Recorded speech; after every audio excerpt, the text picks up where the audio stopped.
Hello, everyone, and welcome to episode 186 of At Odds with Wrestling. Joe and Adam here. Adam, how we doing? I'm good, Joe, but I'm a little upset that I'm here and I have not yet been replaced by with Kyle Starks. I figured your new best friend would be here. He's the best of both worlds. He's like me. If me and Todd were just mushed together, that would just be your one co-host going forward. But yet here I am. Well, I was going to say, if you and Todd were mushed together and immensely talented. I didn't want to say talent, period, because you and Todd both have talents of your own. Dramatic pause.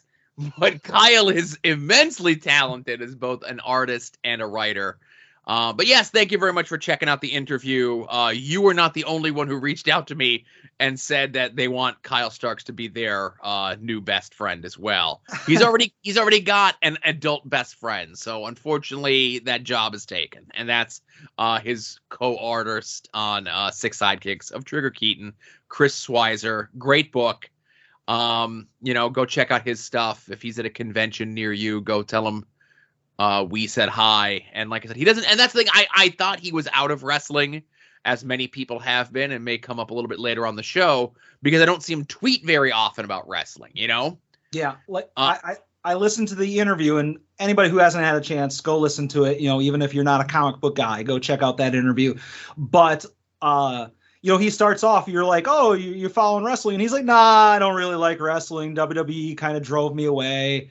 And I'm like, oh, I hope Joe tells this guy to go check out indie wrestling or go check out AEW or something like that. But Kyle's like, yeah, I don't like wrestling. WWE drove me away, but I really like AEW, and I like following all the Chikara guys. I like Orange Cassidy. I like Eddie Kingston. And I was like, oh, okay. Pleasantly surprised. For sure. But yeah, I just and I always forget, because it's been a while since he's really been out there on the interview circuit pushing something big. I forget as a kid, that story of him being in a bassinet going to whatever the Indiana Loop was for the Memphis territory in the early 80s. I'm jealous of that. I'm like, I wish I was that baby, You're just a big grown baby now, that's all. Exactly. A big disgusting grown baby. Oh, sad but true. Anyway, we actually have a very busy show. Lots of stuff to get to. No time's a waste in here, as I'm adjusting my old man glasses. And now, At Odds with Wrestling presents This Day in Wrestling History. All right, we got lots of stuff, actually, and it's a very interesting This Day in Wrestling History. We always have the head-to-head 1997 Monday Night Wars, Raw versus Nitro. Okay. Nitro was kind of an interesting show. It was little peaks, and it depends on your mileage may vary from a storyline aspect. This was the World Championship Wrestling debut of Yuji Nagata, who now some 25 years on is still wrestling.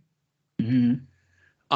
This is J.J. Dillon comes in as an on-screen authority figure. Nick Patrick leaves the NWO to try to get back into the good graces of World Championship Wrestling. Did he cut one of those I want my promotion back promos? Well, he came out and he was wearing a WCW polo shirt. He threw down the NWO shirt. And it was up at where the commentary thing was all the way in the back, Yeah. And he just kind of the NWO made a lot of promises and all this other jazz. And obviously now he has to regain the trust of the WCW faithful. But there's a less remembered, really good Nash promo on this. Because this is still the build between Piper, Flair, and Kevin Green, taking on Hall, Nash, and Six. And Nash cuts this great promo about the roads that these guys paved was full of potholes that they had to fill in, and how Nash, when he was in WCW in his first stint, he may not have been the guy, but Scott Hall was primed to be the guy. And all these guys buried him, caused him to go to WWF. And now, it's a really good underrated Nash promo that, go out of your way to, revisit that one, right? Yeah, I remember the pothole comment. I don't remember the Scott Hall stuff, but that sticks out. Now, on the other channel, over on Monday Night Raw, if you remember from like 2 months ago when the Scottie Pippen of Azrael figure collecting, Shane Hagedorn, was doing his like different social media stuff. I missed the artist one. Like I was already like 4 days in and I missed him. Like I can't get in now. But he was doing the ticket stubs, right? Yeah. So this Raw in Binghamton, New York, I was at this Raw. Okay. And it was the night after Revenge of the Taker, that pay-per-view, which is an underrated pay-per-view. And, you know, as we've talked last couple of weeks, like the ball is starting to roll. And this is the first Raw that kind of feels like the Attitude Era. There's a show-long storyline with Austin and Brett. Like Austin comes out and challenges Brett to a street fight. Then we get stuff in the backstage with them brawling. Then they actually have the street fight. And this is when Austin Pillmanizes Brett's ankle and they take Brett out in the ambulance after Austin gets kicked out of the building. Then Austin's the ambulance driver and he has Brett alone in the thing, right? Yeah. And then the rest of the heart, like Brett's taken away in the ambulance and Austin comes back out. And then Pillman comes out and attacks Austin and Brett and Davey. And then HBK comes out. So it's this whole big show-long storyline. But then there's other stuff like sprinkled throughout, like your B and C storylines, like Vader's still over in Kuwait because he slapped the guy on Kuwaiti TV for calling wrestling fake. So we got stuff with him and Shamrock that's being built up. We have Dustin and Marlena as fans in the crowd, and they come out and they attack Triple H in China. And it's just one of these things. And like, okay, there's shitty matches on the show too, like Tiger Ali Singh versus Salvatore Sincere, right? Yeah. And don't you dare bury Jesse James versus Rockabilly. Rockabilly, who just debuted as Rockabilly the night before at the pay-per-view, right? Yeah. But like this is like now the storylines are starting to work together. You're getting the things where it's a thread throughout the entire show where you're going to watch something in segment 1 that is going to hopefully hook you to hang out through like 3 or 4 more segments to the end of the show. Yeah. And I feel like now that I'm thinking about it, like, I don't think any company does that anymore. Like AEW, I don't think needs to, because it's just like, here's a good match. Here's a good match. Here's this maybe a so-so one. And then here's a good match. And you don't really need this ongoing storyline. And I think maybe WWE does it every once in a while when they tease something at the beginning of the show, but nothing that makes you be like, oh shit, I got to stay for the full 3 hours of Raw. Yeah. So they don't really even do that. So like they try to, like, I remember during the height of the Tribal Chief Roman Reigns over on SmackDown era, where the show would open with a Roman promo where he would lay down some sort of challenge or make some sort of statement or some sort of something, right? And then we would get those continuous backstage segments of like Roman still here, or like they interview whomever and like, oh, did you hear what Roman had to say about you, right? Yeah. So it doesn't have that same feel or that same flow that it did like 25 years ago. Yeah, and they all feel kind of like interchangeable. Like you said, they're just little like backstage vignettes. And I guess that's kind of the modern equivalent, but it just doesn't feel as compelling. No, it doesn't have like that same, and again, it's wrestling, that same realism, because the characters of Brett and, you know, Austin and Sean to a lesser extent were, and again, I only say that because like Sean kind of comes and goes over the next couple months and weeks here, right? Yeah. But like that's definitely like Undertaker's the champion. He's still got the program going with Mankind. That's going on. But like it's definitely like Brett, Sean, and Austin are like your 3 main guys on the show right now. Yeah, and I mean Shawn Michaels was there during the impetus of the Attitude Era, but he really wasn't there for the majority of it, you know? No, because so they build up to him and Austin at King of the Ring, and they have a singles match. Then him and Austin are the reluctant tag team. And then Sean's gone for like all of July until he comes back to do the guest referee for Brett versus Undertaker. And then that's when they do the definitive thing. Like, okay, now Sean is feuding with the Undertaker. Brett is to be intended to be feuding with Austin, but Austin gets hurt. And that's a whole thing that we're going to deal with, you know, 4 months from now. But this week, 25 years ago was the beginning of that. Yeah. Okay. Yeah, I mean, it's finally also, as I'm looking at like the match listing, like obviously you can shit on like the Sultan versus Ahmed Johnson or Tiger Ali Singh versus Salvatore Sincere, but it's at least it's not like there are jobbers, but they're named jobbers. Yeah, It's not like journeymen from the 80s are on Raw. Right, and as we look at like just the two shows head to head for 2-hour shows, Raw has 5 matches. Okay, Nitro has 3, 4, 5, 6, 7, 8 matches. Right. Mm. Not to say that there wasn't promo stuff, but it's like there was still like more matches, and that would eventually change once the formula of Raw becomes what it was, and then Nitro starts to play catch up a year from now when they finally lose the war, because even still at this point, like, I was watching Raw way more often, and I was catching Nitro on the replay, which helped, or sometimes I would miss Nitro completely because I was always a WWF guy, and like this is really when like the tide starts to turn, but it doesn't fully turn it takes almost a year for it to fully turn. But this is like the impetus of it, Yeah. And also, just one last thing before we move on Nitro, I see that Bobby Eaton wrestled the guy that stole Broski's gimmick, Ultimo Dragon. Being a miserable prick at meet and greets? Because that's what Ultimo Dragon's doing today. So we have that to look forward to 25 years from now when Broski's still doing cons and he's still hawking the picture of him holding up 8 belts and he's a miserable prick. We'll see. All right. We'll see. Also, on this day, wrestling history, 2002, was World Wrestling Entertainment Backlash. Again, another weird ho-hum show. I have a sickening curiosity to see Scott Hall against Bradshaw in a singles match. This was the first aborted singles run for Bradshaw after they broke. This was like the beginning of the brand split, but the brands hadn't officially split. This might have been like the last pay-per-view before it all officially happened, Yeah. But this was like the beginning of Bradshaw being like the Texan and winning the hardcore title and like having like bullhorns and shit on it, right? Well, he was still had the APA look to him though, right? Like jet black hair. He went to shorty tights. He looked more like Bradshaw or Blackjack Bradshaw. Okay, yeah, but he still had the jet black hair, is what I'm saying. Yeah. Okay. Yeah, he wasn't gone. He stayed on Raw, blonde. And Farouk went to SmackDown. Yeah, this is like when they wanted to like break up every tag team. Like they had like Devon Dudley was Deacon Dudley and shit like that. Just cause. Yes. Okay. Well, it was Reverend Devon and then it was Deacon Batista, but yeah, I'm with you. Yeah. Okay. So the main event of this is Triple H defending the undisputed title that he had just won from Jericho at WrestleMania a month prior and losing it to the newly baby-faced red and yellow turned Hulk Hogan.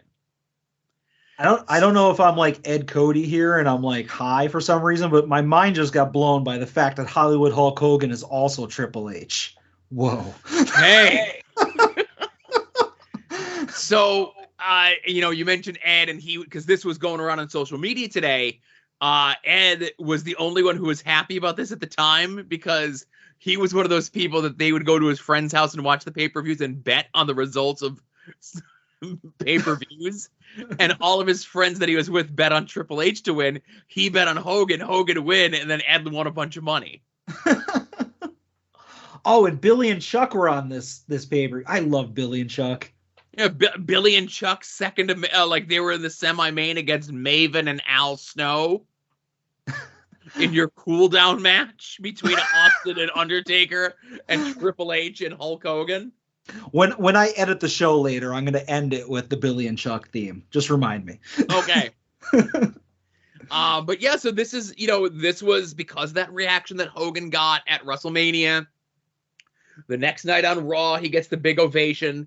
And after them spending like 4 months of building up Triple H, they do the hot shot of the title back to Hogan. And then at the next pay-per-view, Hogan loses the belt to Undertaker, which is, as things line up, we'll be talking about that pay-per-view when it comes up. But, yeah. And again, could this be the thing that turned Triple H into the political mastermind that we would see over the next several years, where he buried everyone else and like was never made to look foolish? Could be. He learned the phrase, "That's not going to work for me, brother." Yeah, he learned it from the best. Yeah. The only thing is, like, I just don't recognize this pay-per-view after Mania, because the only pay-per-view after Mania I know is WrestleMania Backlash. Wow, they've only recently changed the name of it. It's always been implied that it's WrestleMania Backlash. Oh, all right. I was very. But now we're stupid and they have to tell us that it's WrestleMania Backlash. It should be WrestleMania Backlash ... the paper or the premium live event after WrestleMania. Well, speaking of premium live events, Adam, on this day 3 years ago was the makeshift thrown together premium live event from the Tax Slayer Center in Moline, Illinois, The Shield's final chapter. If you remember, this was a house show that ended up being Moxley's last date before leaving to go to AEW and New Japan and everything else that he did. Yeah, whatever happened to that guy? Well, that's funny you say that. Guy. So I have to show you this. Okay. So I'm just trying to be. So the matches that ended up on the actual card itself, okay, is Finn Balor defending the Intercontinental title against Elias, who's we're now regaled with his brother on Monday Night Raw. Bayley and Ember Moon taking on Ruby Riott and Sarah Logan. All right, one of them's left. Okay. And then the main event was Dean Ambrose, Seth Rollins, Roman Reigns against Baron Corbin, Bobby Lashley, and Drew McIntyre, right? Yeah. So that's all we got. And I think if you go to the network now, those are the only 3 matches that are up there from that live event special, okay? The rest of that house show card, Broski and Hawkins against The Revival, against Ricochet and Aleister Black. All right. We're 1 for 6 there. Next up for the Juicerweight title was Tony Nese taking on Buddy Murphy. Oh. 0 for 2. Come on. Then we have Grand Metalik, Kalisto, Lince Dorado taking on Jinder Mahal and the Singh brothers. We're 1 for 6 there. I hope that's going to Jinder Mahal, or you're going to make the boar angry. Yes. Well, I'm saying people still with the company. Oh, okay. I thought you were like burying certain people. I got you. No, I spit on Lince Dorado. The rest of them, I'm just saying, this was 3 years ago, Adam. Yes. No, okay. In the opening match of 6 people, there's 1 guy left in the company. Oh, the next match, both guys are gone. Yep. The next 6-man match, 1 guy's left in the company.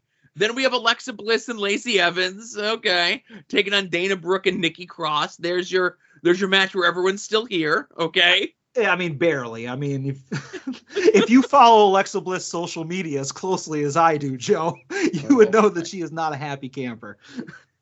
But it's just so crazy to look at this thing that was set up as the Shield's final chapter because it's Dean Ambrose's last match of the World Wrestling Entertainment. Less than a year later was when they do the massive cuts of like half of these guys that are on the show. Yeah.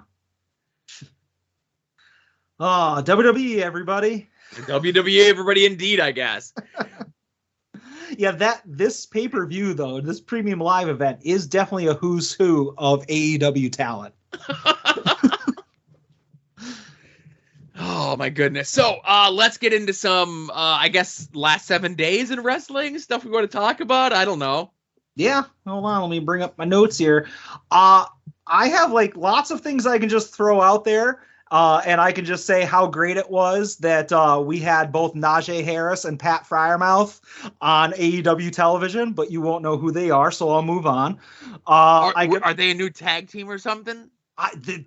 The size of them, they'd have a great indie run. I mean, Fryermouth's a foot taller than most indie wrestlers, so I think that would work out well. Oh, so he's 5'11"? A little taller than that. Okay. I can also talk about how the major players are a team in Impact, but I'm pumped for that. But I will just say my first thing is I want to talk about the fact that AEW either we can give them credit for leaning into and adapting quickly to something, or we can just laugh at them for not realizing what they were doing. But I want to give credit that they seem to be turning Sammy Guevara and Tay Conti heel, and that we are getting white meat babyface Dan Lambert, which I love. Like, obviously, ever since Sammy started going out there with Tay Conti, the crowd started turning on them. They were on a lot of tape shows, and people were saying that the editors were getting their earning their paycheck. And obviously, they were finally on Dynamite, and you could hear the boos. On Battle of the Belts, I think it was that Sammy won the belt back. Yes. Obviously, he's getting booed out of the building. It was he cheats to win. Yeah, he cheats to win because obviously I think that they adapted. They recognized, hey, this is blowing up in our face. Because I don't think weeks ago when they paired up Sammy and Tay Conti, I don't think that they thought that that was going to get a heel reaction. I think that this was them adapting to being like, this is not a likable pairing. So rather than just do what WWE would do and just continue to overdub the crowd and force them down our throat as baby faces, they're like, let's go ahead and just do a double switch, and that doesn't mean that Ethan Page and Scorpio Sky are going to be baby faces, but they could easily be. If they're programmed against Sammy, they are, Yeah. And I know you hate Dan Lambert, but I've never had a problem with Dan Lambert, and he's starting to get pops from the crowd. Like, he was getting pops when he was running down Cody and Brandy. The crowd was really enjoying that stuff because they agreed with him.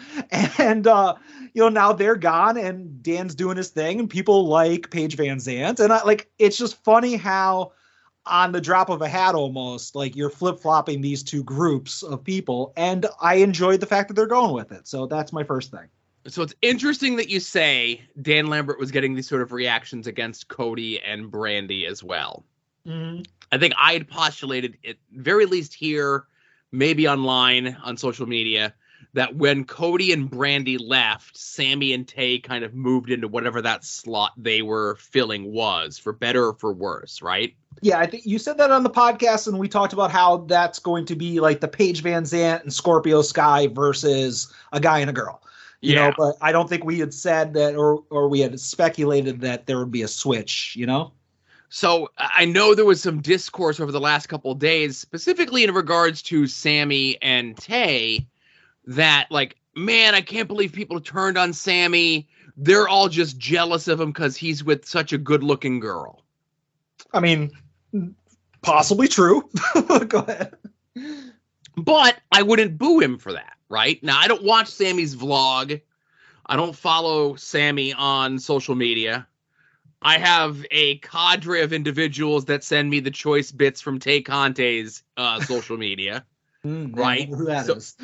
I'm not incriminating anyone. I'm just saying I have a cadre of individuals send me this information so that my likes and my timeline is clean, right? Yeah. I'm no fool, right? So I think the issue is that I don't think people disliked Sammy and Tay when they were a couple, but once they became an on-screen couple, that was the problem. Oh, sure. Yeah, I mean, I definitely agree with that. If they kept them apart on TV, but still everywhere else, social media, the vlogs, we knew that they were a couple, I don't think we'd be seeing this reaction on TV.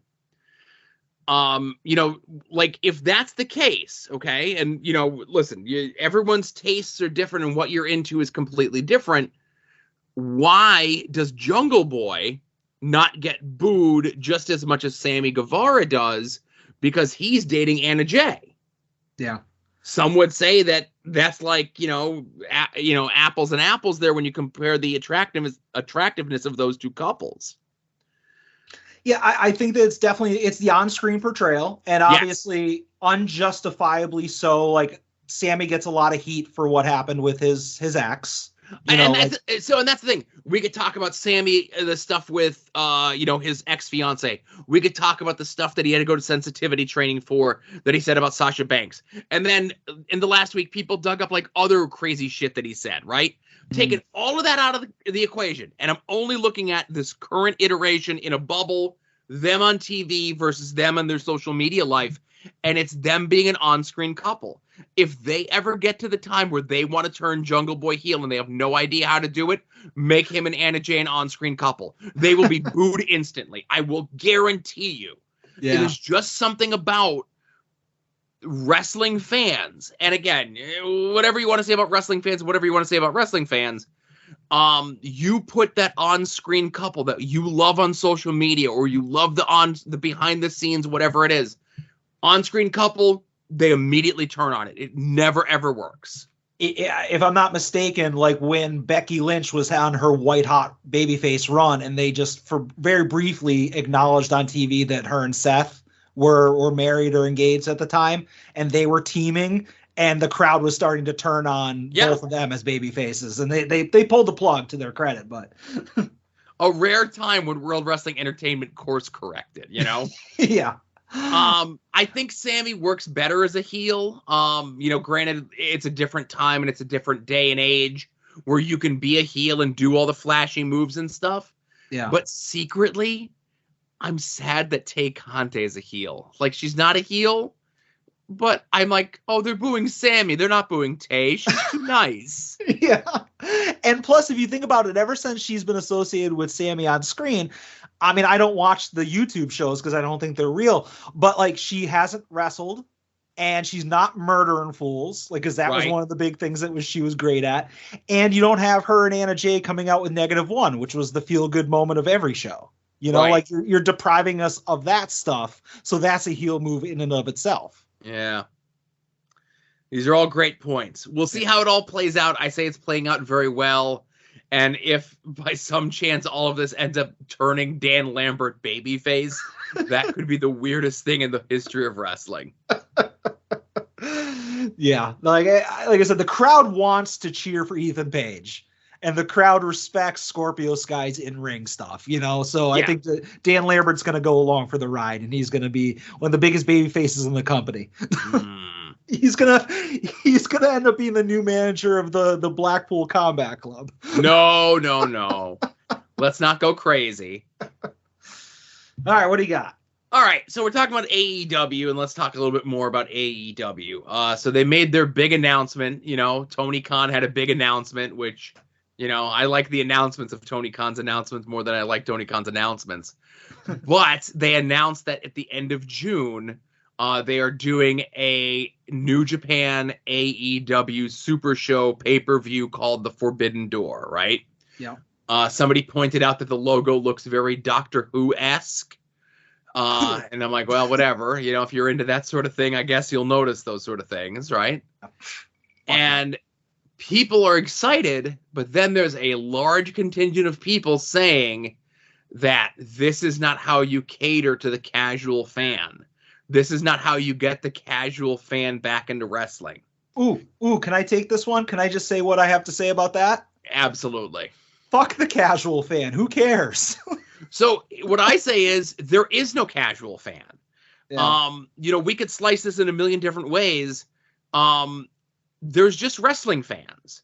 Like, that's like saying, like, I'm a casual comic book fan. I only read X-Men comics. I don't read anything else. Guess what? You're a comic book fan. You know what I mean? Like, I only read Marvel, or I only watch the whatevers, or I only watch the movies. I don't watch the TV shows or read the comics. You're a comic book fan. I'm sorry. It's just what it is, right? Mm-hmm. No, I'm a casual fan. I don't get that into it. I just watch all the movies every time that they're on TV with commercials. I own them on Blu-ray. I have clothing that says them, but I'm a casual fan. No, you're a fan. There is no such thing as casual fan. Casual fan is a myth that was created when WCW went away, and those fans also went away. And there's been so much discourse about this online over the last couple of days. You know where the casual fan actually went to? MMA, and you're not getting them back. Yeah. They left. They like MMA now. And you doing fake phony MMA on your fake phony TV thing isn't going to get the people who like MMA to watch their MMA people be made to look fake and phony on my fake and phony professional wrestling that I love so much. Are you trying to say that Jake Hagar versus Wardlow in the cage didn't bring them all back? Absolutely not. Oh, okay. And the thing is, WWE has been trying to chase the casual fan for years, you know, and they did get quote unquote casual fans back in the 80s. But the problem is those people are now 30-year fans. So if you're a fan of something consistently for 30 plus years, are you really a casual fan that you come and go? No. But you want to go back to 10 years ago when they tried to like do crossover stuff with Charlie Sheen that blew up in their face. You want to go to a year ago where they tried to get Bad Bunny, one of the biggest musical acts in the world. And he's a big wrestling fan. Not a casual fan. He's a big wrestling fan. And they used him to try to get casual fans in. And you know what happened? Bad Bunny fans who don't like wrestling watched wrestling to see Bad Bunny. And then when Bad Bunny left, they left with him. Yeah. Wrestling, unfortunately, is a TV show. And you need to cater to the people that watch your show. And you need to do what you can to keep the people that you already have. Not try to do things to bring more people in to this fan base that you already have.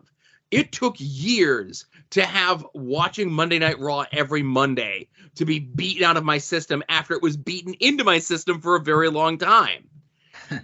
And the thing is, there's New Japan wrestling fans that don't care about AEW, but they're going to get this pay-per-view because they're going to get to see their guys, their AEW guys with American commentary, and they might become AEW fans, but they're not going to attract casual fans. There's nothing any professional wrestling company can do to attract casual fans because you're trying to attract something that doesn't exist.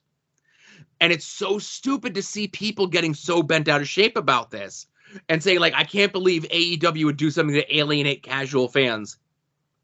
Okay, they're not, but you tell yourself this. How's trying to get these imaginary casual fans to watch WWE been working for WWE? How's that been working for them?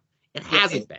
And it's not like they're saying, you know, oh, we are going to take Dynamite and Rampage and it is now a New Japan show for the next month leading up to the pay-per-view, the next 2 months, 3 months.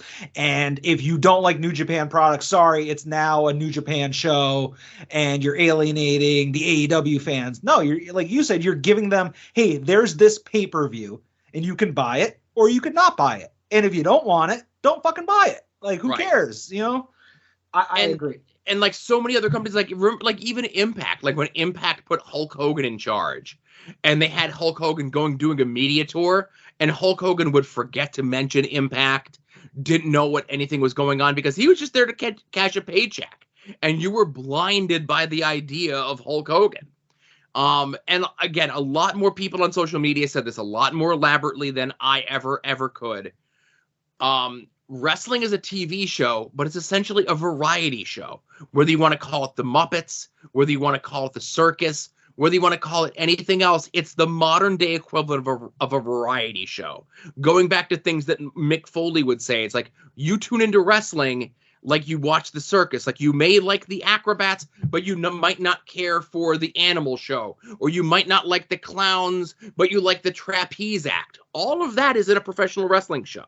If you tune into TV to watch Young Sheldon, you're doing it because you like Young Sheldon. If you're a casual fan of sitcoms, you're not just going to casually tune into Young Sheldon whenever the whim hits you. There's not like, well, I'm going to watch the first commercial break of Young Sheldon, but I didn't really like the second commercial break act. I'm going to come back to the third act and maybe it'll be better. If I watch it and the first act don't grab me, the second act don't grab me, I'm not sticking around for the third act. With wrestling, if I watch a match and I don't like it, or I watch a segment, I don't like it, it's going to be a segment on afterwards that I'll probably like. I don't like the beginning to end of any wrestling show that I watch because there's tons of different stuff on there. And casual fans aren't looking for that because casual fans don't exist. Wrestling fans. AEW is doing a much better job of getting different wrestling fans that are not casual fans that like independence or that like Japanese wrestling or they just like this guy or they just like that guy. And that's why they're bringing in a guy like Orange Cassidy or they're letting RJ City do a YouTube show or they're putting Danhausen on TV in a big production spot.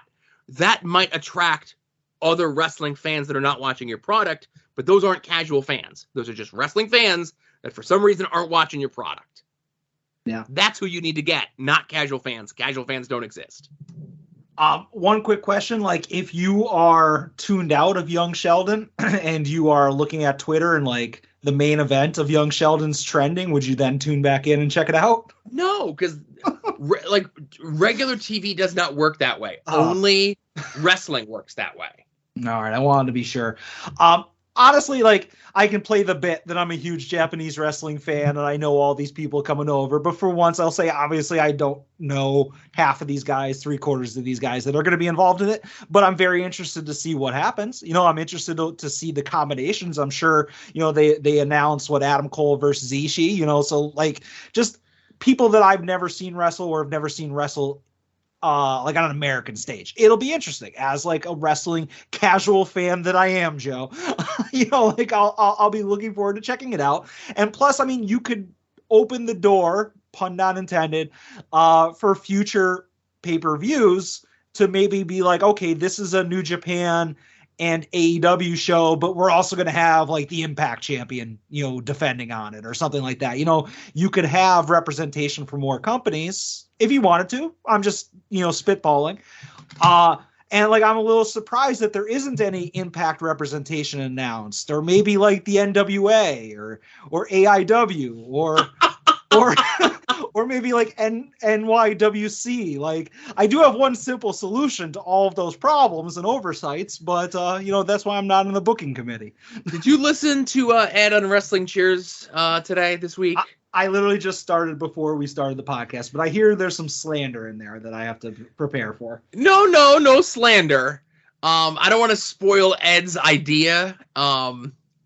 But yeah, go listen to Ed on Wrestling Cheers and, of course, Pod Van Dam this week, and probably later in the phone call section. I have no idea what his phone call is about, so it'll be interesting. But yeah, he has a really good idea for the next step in the evolution of Broski's fandom, let's say. I'm sure it's a very well thought out and coherent plan, so I'm looking forward. I'm just gonna say, give it a chance. Wait till you hear it. All right. So I guess the other thing is to give WWE their just due. So there was leaked footage online from this past Friday's SmackDown, Adam. Oh. So obviously it was put out on social media in part, but then I discovered a YouTube channel that might be a WWE shell YouTube channel. I'm not sure how they're able to get full 7+ minute dark segments from a TV taping from the house cameras and upload them to YouTube and not get shut down by WWE. But my dream WrestleMania match, since the rumors started, was for the U.S. title, or the Universal title, whatever the hell the title is called now. Cody Rhodes taking on the pride of Hagerstown, Maryland, the multi-million-dollar megastar, LA Knight. And there was rumor that LA Knight was getting called up to the main roster. He gets called up to the main roster, and it looks like he's going to be a manager, right? Yeah. Yeah, I saw that. Their plans for Adam Cole are finally paying off. Right. And I'll say this, like, he was really good at it. It's like, you know, we joke. It was one of those, like, me being a fan of LA Knight at first started out as a bit. And then, like, it became like, oh, I really like this guy. I really want him to succeed. I hope this young 41-year-old whippersnapper gets a chance at the big time. And if it's as a manager or whatever they're going to call him, because WWE doesn't have managers, you'd be like an agent or something, or a marketing rep, or, you know, whatever bullshit term WWE uses because they're afraid of saying manager. Yeah, personal assistant. Something. But the segment was really good, and he was really good in it. And I'm looking forward to more LA Knight on my TV. Oh, somebody isolate that and just play that on a loop. That's going to be my new... Whenever I get a text message, it's going to be you saying, I really look forward to LA Knight on my TV. I said it started out as a bit, but then, like, you know, I kind of, you know, I like him now. Now, here's the thing, Joe. When his figure comes out, are you going to buy it? Ooh. Let's assume his first figure is an elite, you know, and it's not a basic. So I gotta see it. It's one of those things where, like, I'll know it when I see it, you know? And here's the thing, though. You have to buy it because his first figure will say LA Knight on it, and by the time the figure hits the stores, he'll have a new name.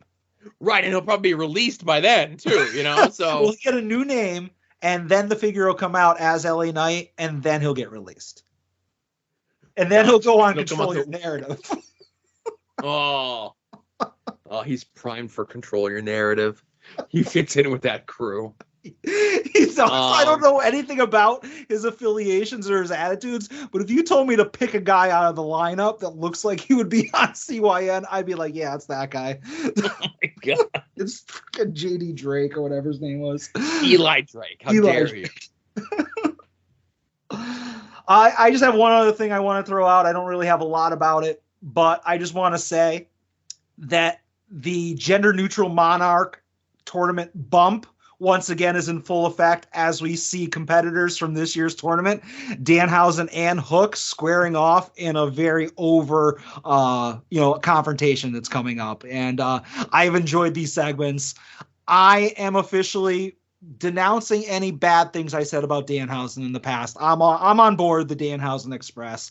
I'm not going to change my Twitter names to like Hausen because that's stupid and it was lame even when people were doing it. But I enjoy the fact that for whatever reason his curse doesn't work on Hook. And again, they are welcome for us giving them the bump. Well, putting the idea in Tony Khan's head that that's where the money is. You want engagement, you want fan interaction. You put Danhausen and Hook together. And are they building to a pay-per-view match between those two? They should. Oh, boy. It'll be on Forbidden Door. That'll be for the New Japan fans to just anyway. Yeah, man, but those segments, you cannot argue with the fan reaction of both those characters, you know? Yeah. And you can't get two more different characters on your TV. And the fact that we live in a world, let's say 25 years removed from the way that wrestling used to be, where someone who might be in Hook's position might have right of refusal to not play ball with a character like Danhausen. And if you're a person that says Hook interacting in any way, shape, or form with a character like Danhausen diminishes who and what Hook is, then you just unfortunately don't understand what 2022 wrestling is, and I'm sorry for you. Yeah. Now, Joe, I'm going to put you on the spot without giving it too much thought. Who wins that match? You have Danhausen basically having his first AEW match versus the undefeated Killer and Hook. It's got to be Hook. And obviously AEW doesn't do like double countouts and schmaz wins or losses, whatever.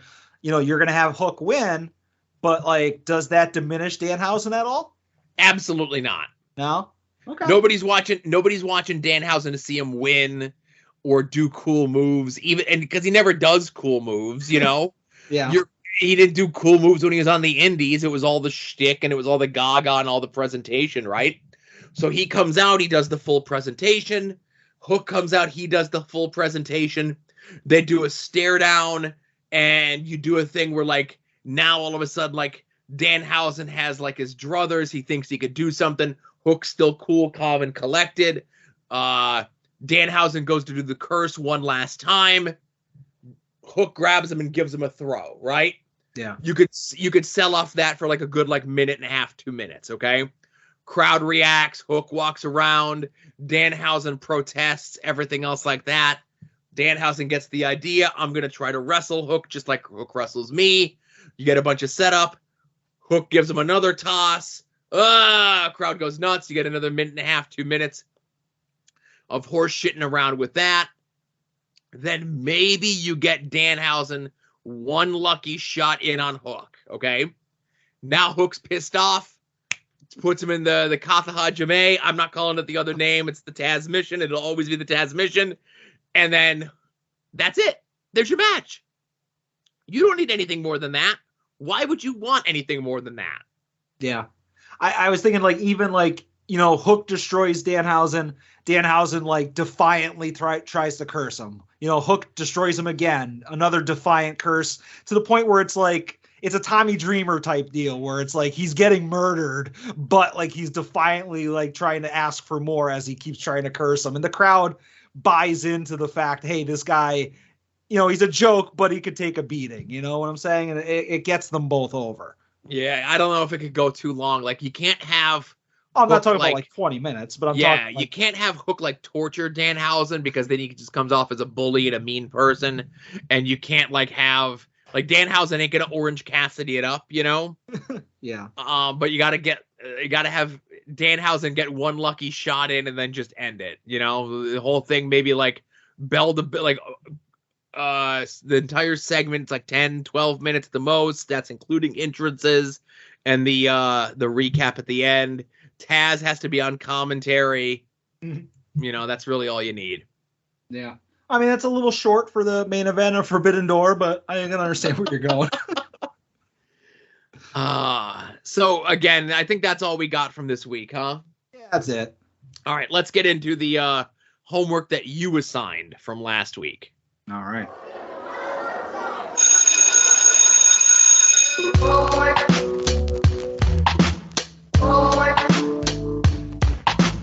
Homework. It's an obligation you owe your family and yourself. Homework. It's an obligation you owe your family and yourself.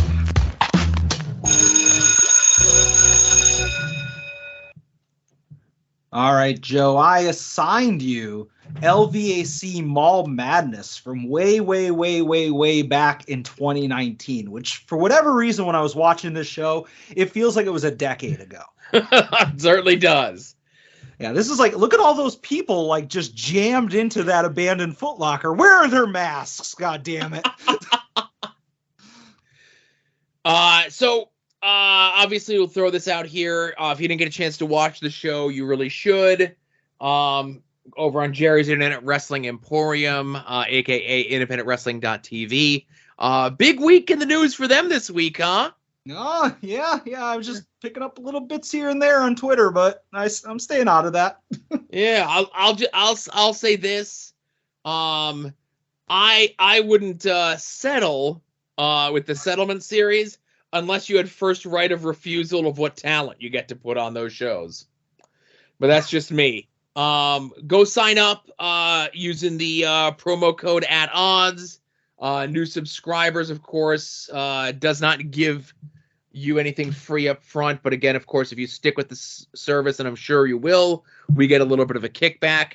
But like I said, if you haven't watched the show, go check out our friend Kevin's website, masslibrary.com. He does a full write-up of all the shows that we assign for homework. Yeah. All right. So any questions or concerns or whatevers that you have in regards to any and all of this, just let me know, huh? Yeah, and I just want to kind of like, before we get into it, obviously we were both at this show. You were on commentary, and I was just there as a fan with our friend Dave. And I remember, obviously, this is what, the Phillipsburg Mall, that's correct. Phillipsburg Mall. So I just want to say, like, I have been, like, I don't know if this is just because I'm a child of the 80s and, like, malls were awesome, and I love malls, and they don't exist really anymore, but, like, as a kid, excuse me, going to the mall was like the best thing ever, especially like when you get your driver's license, you go in high school and stuff. So I'm fascinated by malls. I love a good, big, full mall. And this was not one of them, So like at the time that we went to this, it was maybe 20% filled. And I think they had the one anchor on the one side. I don't remember what it was. And there was this. Could have been a Macy's, maybe? Was it a Macy's? Maybe. Yeah, I'm not sure. It was like a department store. And then it had like a Kohl's, I think, in there. And there was a big antique consignment store, which I loved. There was a GameStop in there. There was a GameStop. I bought a Funko there. That was pre-purge. And then obviously all the cell phone stores. But for the most part, this place was borderline abandoned. But it was like, at the time, I had never been in a mall that was that empty. Like, obviously, if you go to like our local Steamtown Mall, it's bad, but it wasn't as bad as the Phillipsburg Mall. And I guess since this happened at some point during the pandemic, the whole place has been like shut down. The mall doesn't exist anymore. The anchors like that have outside access still do or may, but the mall itself is completely shuttered. Yeah, because I know Kevin had questioned it. It was not an entirely abandoned mall. It was an abandoned Foot Locker, yeah. Yeah. Because I remember like the Sears or whatever, the roof had caved in or was starting to fall in, but I guess like the whole building is shuttered now, and it makes me sad because I love malls. Like it's a weird thing that I'm into is watching like YouTube videos about the rise and falls of malls, and it's just kind of a unique thing that like we're watching a show like. If the LVAC wanted to, they couldn't run another show there. That's how far we've gone in the last 3 years. Yeah, and I know there's actually a show coming up here, maybe like in a month at the Steamtown Mall, a wrestling event. Yeah, I know that they talk about it on the A show, and that there's going to be like a 6-hour fan expo before this indie show, and I'm like, oh, can't wait to see the names that they're going to bring in for that. But young Weber Hatfield's going to be at the Steamtown show. So. Yeah, a couple of the Chikara kids are going to be there. It's funny to see them talking about Scranton. Little do they know how much it sucks. Yeah, but yeah, I saw that advertised, and so I guess they're trying to, as somebody more famous than I says, ladle in our warmth, or ladle in the LVAC's warmth by like running a mall show at an abandoned mall. Almost abandoned. Yeah, maybe they can fight. Hold on, I want to derail this even more. Maybe somebody can wrestle into the aquarium at Steamtown Mall, and they could be like fighting next to the turtles. It'll be interesting to see where their setup was, because I know like Impact, like you may not remember this, but a couple years ago, like Impact was doing a thing where they would kind of co-opt in with a local indie and send a bunch of Impact guys there to say it's like, oh, it's an Impact taping with your favorite indie stars, but then like only the Impact guy matches would be the one that would go on like Impact Plus or whatever. Okay, yeah, no, I don't remember that. And when they did it, I'm almost certain that it was on the second floor. Are you how familiar with the Steamtown Mall are you? Again, I was huge there in high school, so I know the layout pretty well. Upstairs where the fitness place is was, that's where the ring was. Okay, that used to be the sky bridge to the globe. That's how old I am. So I don't know if that's where they're going to be setting up for. I think it's like High Tension something or other that's running the show. I think they're running on independentwrestling.tv that weekend anyway, but that's a very busy weekend. All right. I think like that's like Flying V is running that weekend, and that's also the New Japan Super Show in Washington D.C. that has Tomohiro Ishii versus Eddie Kingston on it. So a lot of things vying for your eyes. That's right. A lot of things for the casual fan, Yes, all kinds of casual fans, but right. All right, Joe, stop derailing this. Let's get to the pay-per-view, or get to the homework. All right, so, hey, I want to say this, and we're going to be watching the other LVAC show, I have a feeling, here in the next coming weeks or so. 86 minutes, 6 matches. Perfect. Oh, my God, Yep, and plus, if you're there, it's a little longer with the intermission, but, like, watching this after the fact, chef's kiss. And there was a dark segment that didn't make it to the tape where, was it Layla Hirsch or someone else, put the commish in a shoot armbar and hurt him for real? Now that you mentioned that, I do remember that. Oh, geez. Yeah. She's legit, isn't she? It certainly is. So opening contest is Johnny Moran, Christina Marie, Lucky 13, and Juan Francisco de Coronado taking on Green Ant and all 3 members of the Batiri, right? Yeah. Now, my caveat for pretty much every match on the show, except for maybe like the last 2 matches, is we could have shaved a minute or 2 off everything. Yeah. But this was a fun opener, very clearly defined good guys and bad guys. Everybody gets to do hot house show dives in this match. And then the finish comes where everyone does a whole bunch of Attitude Era finishers, and it leads to Lucky killing someone with the 2022 Jeff Hardy Swanton Bomb. I have that in my notes, yeah. Yep. But this match was a blast. Yeah. Like, Lucky, not exactly the largest of competitors, but he is solid. So that's a lot of concentrated mass coming down in a small area. Yeah. And the Batiri and Green Ant were like super over. You know, like obviously a lot of the people that go to these LVAC shows are, you know, like consistent LVAC fans or former Chikara fans and whatnot. So, you know, everybody knew who most of these people were. So like you said, it was a great fun opener. Nothing spectacular other than the, you know, Lucky killing somebody. Like I said, I love seeing guys getting a chance to kind of let their hair down and have a little bit of fun like this, who may have at this time and maybe even before this time and later of this time, maybe had some bridles on them where they really couldn't let their hair down and really have some fun on shows in the Northeast in front of hometown crowds. So that was nice to see. Commentary was myself and Missile Assault Man, who's my buddy. I miss him. He's pretty much done with wrestling. He pops in and out at shows every now and then to say hi. But he's one of those guys, real good dude, super quiet. And I'm like, hey, come on, do commentary with me. He's like, no. I'm like, no, come on, we'll have fun. And I thought he did great. Yeah, I mean, he mentioned at the very beginning, or you mentioned that it was his first time doing commentary. It didn't show. You know, he was very comfortable and natural. Like, and obviously it comes off, you know, he's buddies with you and you're able to pull it out of him, you know? Yeah. So good job. So next up we have Calix back when he was a castigator taking on Brave Billy Avery. And again, obviously I'm playing it a little bit to Kevin's review, pretending that maybe you read this. That is Billy's music, where it gets to a point in his theme song where there's a monologue of essentially Billy's inner voice, I guess, of him giving somebody in the crowd dirty looks to challenge them to a fight. That wasn't done over the live mic as part of like improv. That's part of his entrance theme, right?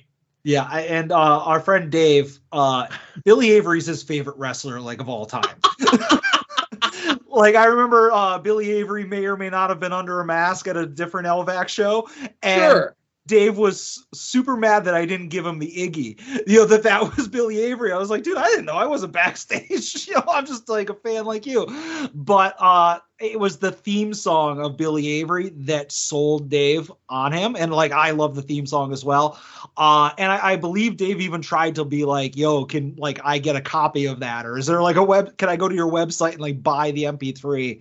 And Billy Avery no-sold him on all of it. So I'm mad. But yeah, that it's a great opening theme song.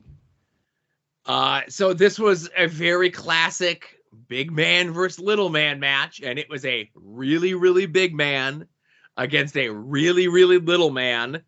Standout parts of the match is Billy Avery consistently going for the Dragon Sleeper and me getting in a joke for like 0 people that Billy Avery's idol is at the time Daniel Bryan, now Bryan Danielson again. Calix doing the 100+ standing vertical suplex. And then they try to do a finish, and I'll give both these guys credit. You know, Calix very, very young in the business at that time. Billy maybe a little bit more experience off that. They did a deal with the victory roll that got fucked up, and they didn't like repeat the spot. They just kept going. That was like some good veteran instincts out of these two guys. Calix ends up winning. You know, the story of Billy Avery looking for that first victory at an LVAC show continues. I thought this was a fun match. Yeah, like it was very fun. I think that, like, again, and I didn't know what the long-term storyline was going to be, because, you know, sometimes some stuff at LVAC is long-term storytelling, and sometimes it's just, hey, these guys are here and we're going to have a match. So I didn't know where they were going with Billy Avery. So like, I would not have been surprised if he pulled off the surprise win, you know, but at the same time losing, you know, it didn't take anything away from anybody. Next up, we have a tag team match. Layla Hirsch, currently legit Layla Hirsch in All Elite Wrestling, and Gran Akuma taking on Boomer Hatfield, still under a mask, and Ashley Vox. Makeshift tag teams, and this always happens on an LVAC show where random folks just get thrown together, hope for the best, and I say that they did very well. All 4 competitors here. Layla was still very early in her career. Boomer less than a year into his wrestling career, which is crazy to think about now. Akuma, a grizzled vet, and Ashley Vox is one of those people who, you know, she had a little bit of a come up there over the pandemic era in Ring of Honor, And I hope somebody gives her a look again sometime here in the near future. But this was a really good match. I really enjoyed it. I will just remark this is the second time so far during the course of the events where I encourage people to get on steroids. Offer still stands. I say with a caveat, doctor supervision. Don't just do them yourself. Get a doctor's supervision to make sure, all that sort of stuff, right? Yeah, I heard you on commentary because, again, this is the first time aside from the main event that I'm hearing the commentary. And you had actually said, I was talking to my car mates on the way down, encouraging them, that everybody needs to get on the gas. And I was like, I was this close to being referenced by name. I was sad. No, I mentioned a bunch of times, sometimes I'll get like a joke in my head and I say it a bunch of times throughout the course of the event, because a lot of times, in my mind, people are like, you're going to watch the whole show and it either ends up being a recurring gag if you're into that sort of thing, or maybe you're just watching one match. So, if I can get my joke in there, you got it. And then maybe you come back and revisit it and it's a running gag or whatever it is. I said the bit about how the Batiri cleared the back stock of Jordan 1s out, Yeah. Like there was anything back there, but it was just a funny gag. We're an abandoned Foot Locker. I knew what Jordan 1s were at the time. So it was funny that the Batiri lifted them all, Yeah. And I just want to say, obviously when I started going to LVAC shows, I didn't know no Chikara, but Boomer Hatfield, I had assumed just through knowing who Dasher Hatfield was. I assumed Boomer had been a pro for much longer, so because he pulls that look off, if that makes sense. Yeah, definitely. It seemed like a guy who was only doing it for a year. Right. And I think Ashley Vox's team wins with the submission on Layla Hirsch. Yep, the fish hook.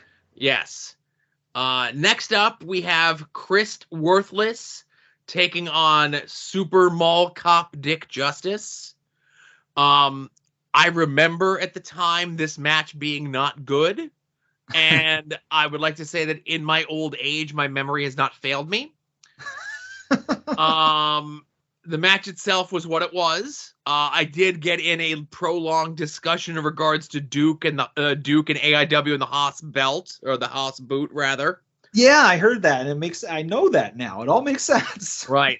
And you could tell how good a match is if you notice how much Bryce and I are talking about anything other than the match itself. I'm not saying that Bryce and I's commentary for this match was the template for Taz and Excalibur on AEW Dark, but I don't know. There's a lot of similarities. The check's in the mail, I'm sure. Yeah, I'm sure it is. Well, for Bryce, it is. Yeah.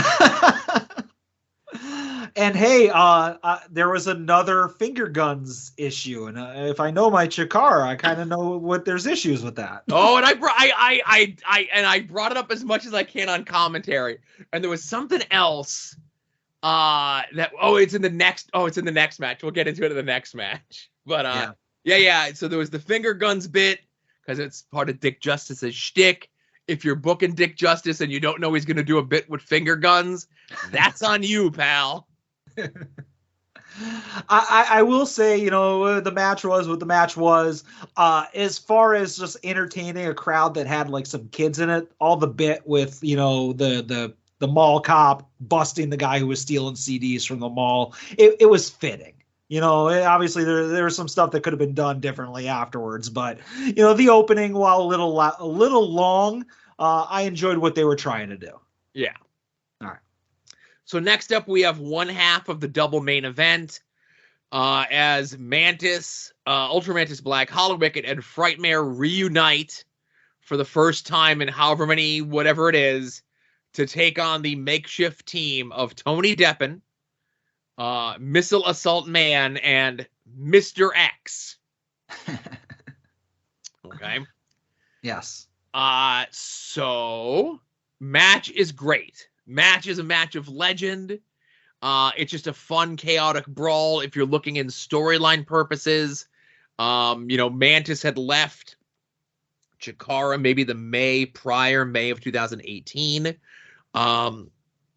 At the time, he had kind of been evil, and he was not teaming with Hollow Wicked and Frightmare any longer. This was to kind of get them back into being a canonical group outside of Chikara. We are, as this event happened, we're 2 months off of Dasher losing his mask to Boomer Hatfield at the big show in Chicago. And everything was kind of building up to King of Trios 2019. And we were supposed to get the reveal of what Dasher looked like. As we know now, evolution from a very good professional wrestler into a very good, professional wrestler as the unmasked gimmick. But with this match coming up, as I understand it, there was an edict that this could not be his first match unmasked. And Avery did what he could to honor those wishes, and all things considered, I think we did our best with it. Both the in-ring competitors and myself and Danny Havoc on commentary. And this was another one where Danny was there to see Lucky wrestle because that's his buddy. And I saw him show up there, and I'm like, if you're hanging out, you're going to do commentary with me. Because we did commentary in GCW before GCW became what GCW is today, for better or for worse. And I loved calling matches with him. I'd like to think that he liked calling matches with me. We talked all the time via text and everything. And, it was a surprise that he was there. And I'm glad I got to call, one last match with him before everything, that happened, less than a year later. And just the way the world works sometimes. But listening to this back, I feel bad. He was like, we didn't rehearse anything beforehand. He was working in this bit with Tony Deppen being like a cantankerous old man. And it took me like 2 passes to like get on board to figure out what he was doing, Yeah, you're resistant to bits sometimes. I was a little resistant to it because I'm just like, what the hell is he saying? Like, I don't get this, but I'm like, okay, I'm on board now, right? Yeah. We make a reference during this about we have to be careful not to say something so we don't get in trouble with Chikara, essentially. Yeah. And I say, I'm like, you're not going to get in trouble. I'm not going to get in trouble. I'm like, they're going to get in trouble. You know what I mean? Yeah. And Grant also made a reference to the last time that him and Ultramantis shared a ring. Nigel McGuinness left the building in a huff. So Mantis and Grant wrestled at an AIW show as part of one of the J-Lit weekends, Okay. And they did, and again, not like they did like a hardcore death match sort of thing where Danny got like super busted open, right? Yeah. And at the time, Nigel was kind of like out of the business, sort of. He was doing stuff with Ring of Honor again after he'd gone to Impact. And he couldn't wrestle because, and again, I think he might have had hepatitis C, right? Sounds about right, yep. And he was real, like, skittish about blood on shows. And, like, nobody said, like, don't do blood. Because Nigel's here at AIW. But nobody else said, hey, go get color and go right over by Nigel where he's filming. I think Danny and Mantis might have went into business for themselves on that one. And Nigel did almost immediately pack up his shit and leave. But this is the match where they roll outside across the whatever into the KB Toys that was across the way from the Foot Locker, and they pull down the gate and they trap Hollow Wicked and Frightmare and Smart Mark Gary in there, and then they 3-on-1 beat up Mantis. Just a spectacle. And this was like the beginning of the rivalry of, Mr. X, Avery Good, Dash, or whatever in LVAC with Mantis. Yeah. And fun fact, Gary was stuck in there for at least a month. Like, nobody let him out. Like, I just want to say to just put some context on this, and I don't want to sound like I'm gushing or anything like that, but so when I first started going to some of these LVAC shows, I think the thing that was the selling point was Orange Cassidy, because I liked that shtick, I liked everything about that. So Orange Cassidy is what got me in the door, but the Mr. X versus Mantis stuff that started with like a run-in at the previous Let's Hang Out. Like, I think like Mr. X came out and like, you know, challenged Mantis to this match at Mall Madness, and then it eventually led to like, what was it, a tables, ladders, and chairs match or something like that, or a tables match at a Let's Hang Out was like the blow off.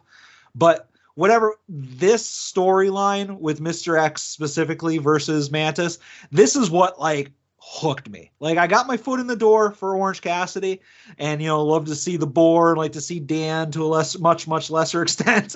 But the Mr. X stuff and just the who could this be, you know, thing with like who's under the mask, and like that, like for somebody who just doesn't like wrestling and is a curmudgeon, is burned out and has lost interest in all of it, this stuff got me at least to love this segment of indie wrestling. You know, like this storyline and just the trilogy of like events that led to it.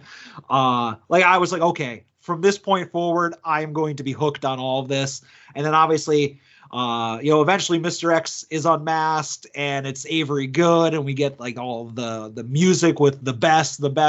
And I'm like completely hooked and bought into all of that. So, like I said, I'm going to, at the risk of sounding like I'm gushing, like I just want to give all the credit where credit's due to like the LVAC shows, and specifically this storyline. I thoroughly enjoyed it, and I do to this day. And that's, you know, I think what these shows have given a lot of fans for a variety of reasons. And again, you know, you could say lapsed fans, you could say different fans, you could say whatever you want to say, but you know, I think these shows slowly but surely started to kind of attract fans that were missing something, you know? Yeah. And then you mentioned Orange Cassidy, of course. We then have the main event. The main event is Big Dan Champion taking on Orange Cassidy. This is a match that I think has been up on YouTube. I know Dan has shared it dozens and dozens of times on social media, even before he was supposed to. Right, and rightfully so. And I don't want to blow up anyone's spot in this, of course, but this is also the transfer of the rivalry from Orange Cassidy and Big Dan to Bryce and Big Dan. This is where that kind of sort of begins. We get an Orange Cassidy favorite spot of the smaller man attempting to body slam the much larger man. Which if you watch enough Orange Cassidy matches and you know, then you know that's in like almost all of his matches, and I love it. It's fantastic. Scoop slam, baby. Yeah, and it's just one of those things, man. Like him coming out to that music and just hearing that crowd react to him.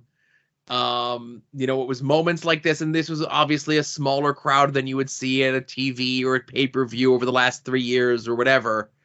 But it's moments like this, and you could look at this, you know, 3.5 years ago, whatever it was, and people say, it's like, man, can you believe that Orange Cassidy is over as he is? And I say, yes, I do. I believed it. I was there. I saw it happen. I saw this build, you know, from 2006 to 2022, you know, the work that he has put in, the reactions that he gets from a crowd, you know, and like just doing this stuff with his character. And, you know, if you were there live, you know, it was just this fantastic moment. I think watching it at home, it was still a really cool moment. And yeah, you know, this is like maybe the most current thing that we've watched for homework that wasn't a Nightmare Family Showcase, which aren't real, I don't think. Yeah. Just real quick for this match, I didn't rewatch this for homework because I've seen it so many times, you know. So like, I didn't need to rewatch it. I remember it, but credit to Dan Champion. He's a great foil for Orange Cassidy. You know, like he's great at doing what he's supposed to do. Just go out there and get booed and take the pin, but do it in a very entertaining way. Like, credit to him. As much as we want to give the flowers to Orange Cassidy. And obviously Bryce was great getting his involvement in this. And you mentioned that that becomes a bone of contention over the following months and months between Dan and Bryce. You know, Dan won't let that go.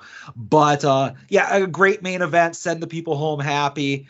And I didn't mention this during intermission was the first time I actually got to meet Bryce Remsburg. And like, this goes without saying, a nicer guy you'll never find. You know, like I bought a T-shirt. I got a Mark pick. He gave me his rookie card. I still have to this day. But great interaction.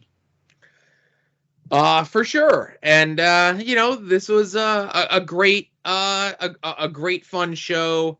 I'm looking forward to you assigning the next one to us in 2 weeks and getting a chance to watch that, you know? That was not my other thing in my my choices last week. No, it was not. This was I swear on Tay Conti. I swear on the face of women's wrestling.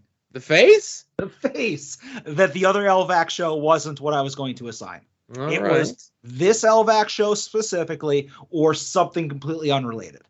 Okay. I swear. So hopefully, with recent things getting freed up and so forth, Ivan, you know what? Let's see if we can get a response before we're done recording here today. Oh. I'm not a voice to text person because that ends up being a crutch on your life. Hang on here. It's in getting out. Have you gotten to test the connection? Come on. At the Wybacher.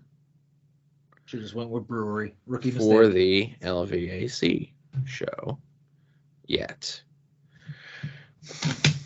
A lot of talking with Jerry this week. I was going to say, what I know about Jerry, the very little I know is that he'll be very quick to respond to you. He's quick to respond to me all this week. Oh, yeah? Yeah, certainly. Oh, all right. Yeah, I had a lot of questions. We'll talk, pal. Yeah. It's all out there. I don't know. You said you didn't follow it, but you know. Okay, I get you.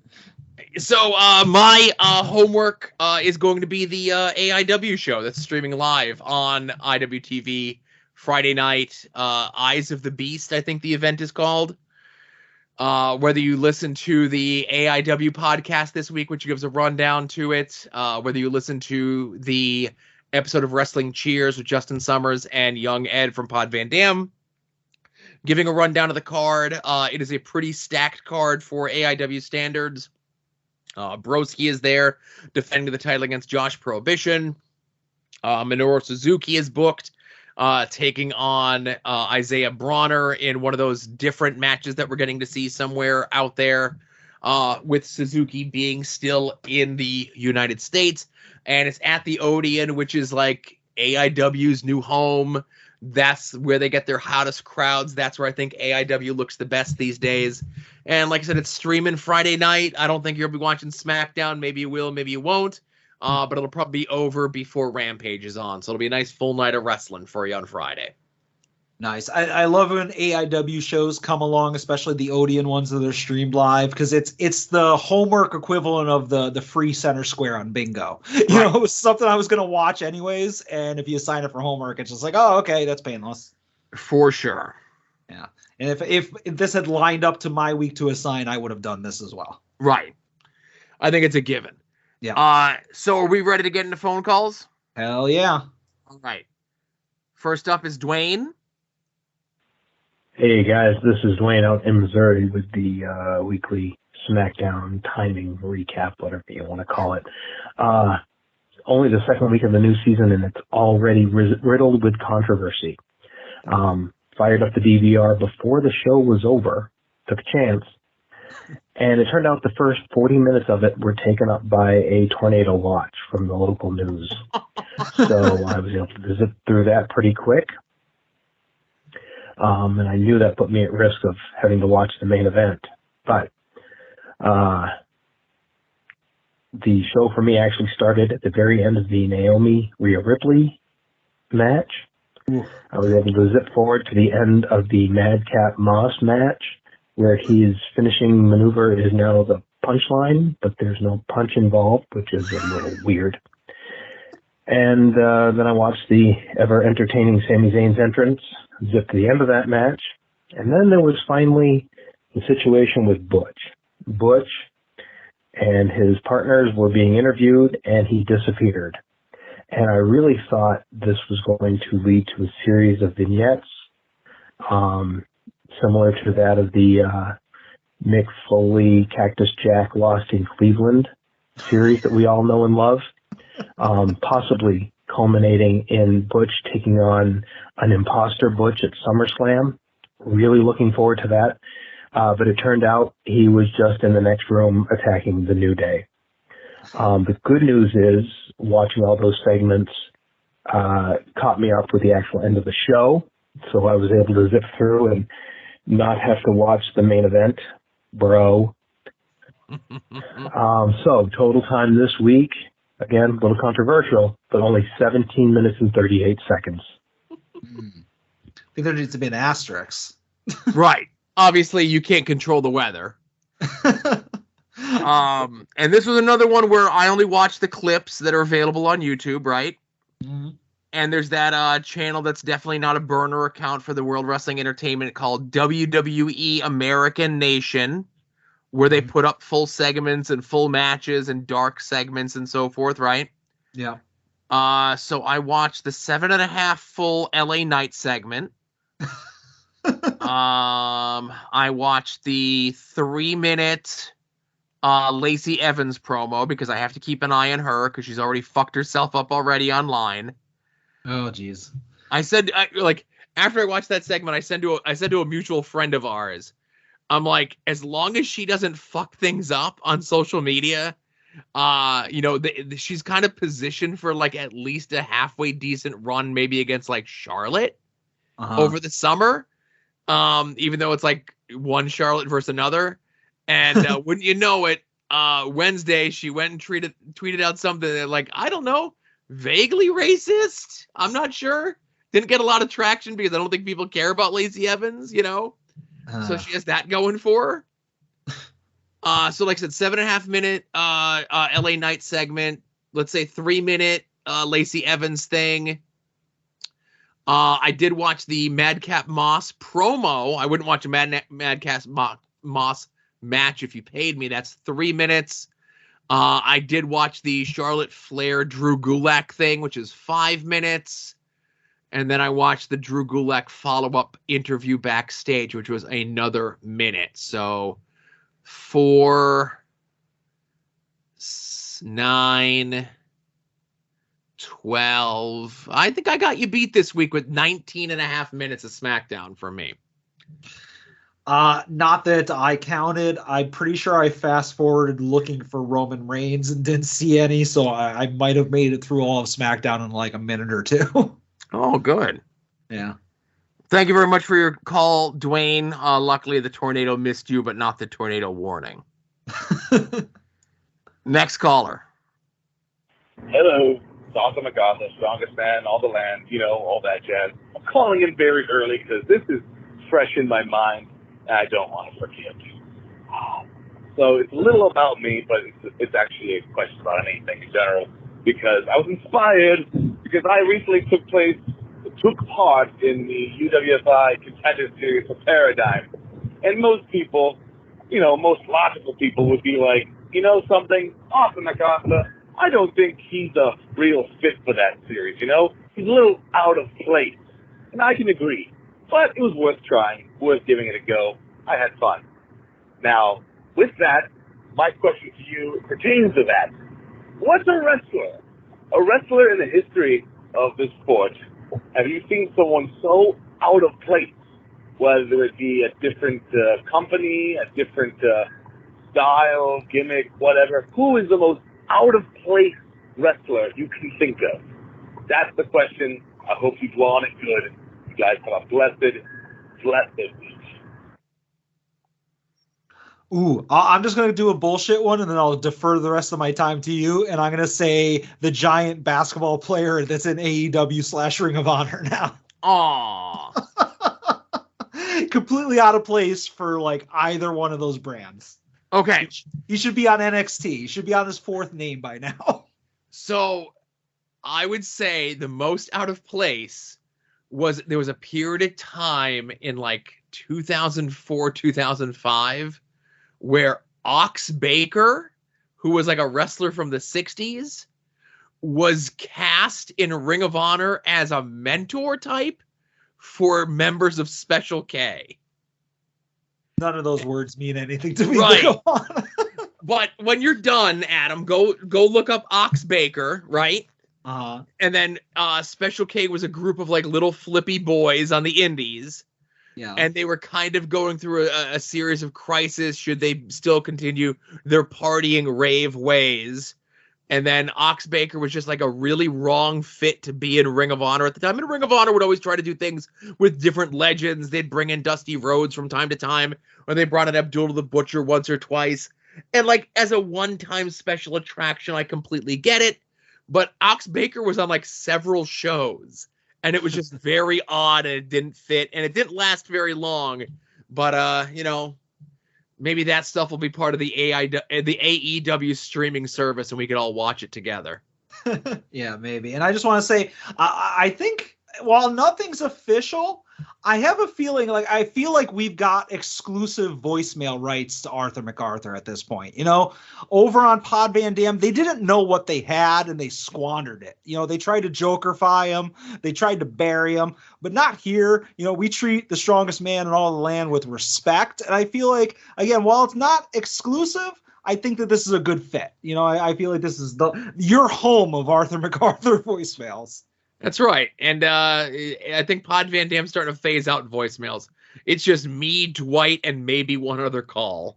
Yeah, it's only like 70% of their podcast. So if they get rid of that, I don't know what they're going to do. But they'll be coming in a nice lean 40 minutes. Jonah can yawn through something else and watch real sports. And Brian can get them in trouble with everyone on the indies for cocking off at the mouth. And I love it. Yeah. All right, next call. Joe, Adam, it's Kevin Ford. Hope you are both doing very well. I got a text from a friend the other day where he is watching some wrestling and said, is Chris Sabin the most underappreciated wrestler of his generation? And I definitely think he's in the conversation. But then I thought about, what else is underappreciated about Chris Sabin? How much of a hunk he is. So I want to know with you guys, who are some of your underrated hunks? Who are some dudes in wrestling that you think are hunks that don't get the love for being hunks as much as they probably should? Interested to hear your answers. Thanks, guys. So I just want... Oh, go ahead. No, go ahead. I was just going to say, I've always been more of an Alex Shelley guy. I appreciate the Motor City Machine Guns, but out of those two, sign me up for Alex Shelley. But... that's a tough one. I'm going to defer to you while I think of a good answer for this. I'm sure you have many people at the top of your list. I could do a lean 90 minutes on this, right? The thing is, Alex Shelley has been a hunk like his whole career, I'd say. Yeah. Where I would say early in Chris Sabin's career, he had like a little bit of baby fat still, and he's kind of grown into his hunkiness in later days, right? Okay. And obviously for what makes a hunk in the world of professional wrestling is very subjective. What you, Adam, find attractive is different than what I find attractive, or so on and so forth. But I would say maybe the most underrated hunk in all of professional wrestling is, and again, he's an older man now, but let's say pre-2006 Mick Foley. Okay, you get the missing ear, you get the missing teeth, but when Mick cleaned himself up, he was a looker. And they would always do like the retrospectives of Mick, and they would show pictures of Mick in like high school and college. And when he was young and clean shaven, he was he was a good looking kid. All right. I as you're sitting there talking, I Googled with the incognito browser on, of course, most attractive indie wrestlers 2022, and it was just all women. So I had to add in the caveat of male, and it comes up as being like, oh, the hottest acts in wrestling. And I'm like, damn it, you're not getting what I mean. And I feel like there's not enough searches being done for attractive male wrestlers. So yeah, this is a tough one. You know what? Just because we were talking about him earlier in the show, the world was done a service when this man took his mask off, and I'll say Weber Hatfield. That's a damn handsome man. Yeah, so that's, I think, and, you know, I'm not going to disparage anyone. This is for somebody else to disparage, but whether it be on national TV for the most part or on the indies, whenever somebody unmasks, they're always a hunk. Yeah. Like, was it like Andrade or somebody else from Legado, like that was like always a masked luchador when they signed with WWE? Like Triple H was like, you're a good looking guy, you're not going to wear a mask. Yeah. I think, it was Andrade, because that was back when Triple H was running things. That's right. I know they wanted to bring things back to the beginning of the show. Initially, they wanted Ultimo Dragon to unmask because Stephanie thought he was attractive. When Rey Mysterio originally unmasked, like he was a cute guy. You know, I wouldn't say he was a hunk, but he was cute. You know. Yeah, Hoovy had the good looks to him. Yeah. Right, Juventud Guerrera. I think Psychosis was a ruggedly handsome individual as well. So a lot of these guys, I think, mostly the masked guys are your hunks, you know? Yeah. If that character that pops up from now and then on the indies, Blank, ever took his mask off, I bet he's a real looker under there. You'll never know, unfortunately, but yeah. All right. I was gonna say, and you know what? I don't even give a shit. I'm saying it. I know where you were gonna go. You're afraid. I'm not afraid. No, I was gonna say, like, trying to work a head of the class pun into it or something. Oh, okay. Because I was gonna say, myself and other people have been trying to work on the boar to work the double gimmick, Tom Brady Patriot style. But unfortunately, guys of his size and stature tend to stick out on an indie show. So when he comes out and he does an unmasked gimmick and then a mask gimmick, you're like, oh, that's just the same guy, right? But without the mask on, the board's a good looking guy, you know?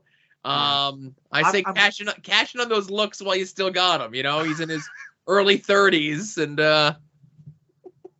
yeah, I'm glad that he keeps the mask on because it lowers the bar for people like me. Oh, sure. All right, next call. We got a lot of calls this week. All right. Hello, Adam. Hello, Joe. This is Justin Summers from Wrestling Cheers, also the editor of Pod Van Dam. And you know what? I got a question for you guys. What is your thoughts on bootleg shirts? Now, I know there's some people out there who, they might be some, hypocrites. The Michael Jordan of hypocrites, you might be able to say. But, some people are against it. In no way, form, they think the families or the person in particular should get the money, or these companies should get the money. We shouldn't be ripping these kind of people off. And in no way, shape, or form do they have, Disney and WWE mixed shirts or like reprints of the WCW Disney shirt, or it's a reprint, but they would not have anything like that in their closet whatsoever because they wanted to make sure the right people got the money. Yeah. So thoughts on bootleg shirts. Oh, and are you guys going to be doing Eyes of the Beast for your homework? Because listeners probably should know that if it is, then they can catch the preview on Wrestling Cheers, and they can also catch our review before At Odds with Wrestling next week. Just not sure, just kind of following a pattern. Anyway, love you, love the show, love you all the time. Oh, wrong fucking show. Later, guys. All right, a couple things. I love the cheap plugs. I appreciate the hustle. Second, I covered my opinion on bootleg shirts over on Weekly Purchases with Brett from We Need Wrestling. So thanks for listening, Justin. And third, I feel like some of those digs that he's making towards a certain Disney fan wrestler, I think Justin was along for the coup more than he might have let off previously. So.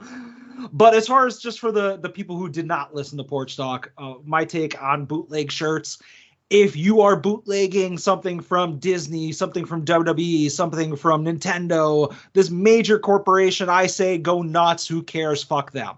If it comes to like wrestlers that can be benefited from it, like I would not bootleg an Orange Cassidy shirt. I wouldn't bootleg a Boar shirt. I wouldn't bootleg, a Bryan Danielson shirt, because they are getting that money, at least in part. But when it comes to a corporation, go nuts. I'm in the same mindset as you. I'm okay with a bootleg of a major corporation, a major thing, whatever it is. And again, no pun intended, right? But and as long as the design is good, and that's the other thing, is as long as the design is really, really good or really, really shitty, back in the day when they would do the really bad Simpsons bootleg shirts, I love those, and I wish I still had some of those, Yeah. But and again, if somebody was bootlegging like a Mantis shirt or whatever it was, and I'll even go you one better, like Justin mentioned about like doing WCW shirts or companies that are out of business or whatever it is. There's ways that you could do a bootleg that makes it kind of your own thing, and it's more or less paying homage to whatever that intellectual property is that doesn't exist anymore or hasn't done anything to cash in on their own intellectual property for years, if not decades. And then the other thing, of course, is if you're going to do bootlegs, but then I'm doing a bootleg, but the shirt's $45, then what are you doing? You're overthinking the bootleg game. Yeah, 100%. Like a bootleg shirt should be bootleg pricing. Yeah, exactly. All right. Thanks for the call, Justin. And I saw his tweet before. Hanker down for this one. It's Kevin Hellions. Oh, geez. Joe, Adam, your A-plus student who always turns in his homework, Kevin. First of all, I listened to all of last week's show before mentioning it in case Adam did it himself. I'm very disappointed that he did not mention his biggest new purchase, because I have to assume that he bought an Alexa Bliss wedding brawler to go with his Cardona and Chelsea ones, for the grease shelf. But I'm interested. I want to hear all about it, Adam. So whenever you make that financial decision there. Speaking of financial decisions and spending a lot of money, if any of the listeners are at the Impact Rebellion pay-per-view, please say hi to me, as I will be in attendance as well, and this looks like a hell of a card. Really looking forward to it. And speaking of things to look forward to, there's lots of discussion amongst certain wrestlers and certain people on the internet about what is and is not taught in schools. But isn't it interesting that these same people are blissfully unaware, I guess, of the re-education happening in pro wrestling now? We get so used to the WWE way, and have been for the last 20, 30, 40 years, and not really understanding an alternative for it. It's almost like when someone comes over from another country and they think all hamburgers are McDonald's and McDonald's is all hamburgers. And then they have something that's actually good and not mass produced, and it delights them. And I'm watching AEW. I had to watch it a day late this week.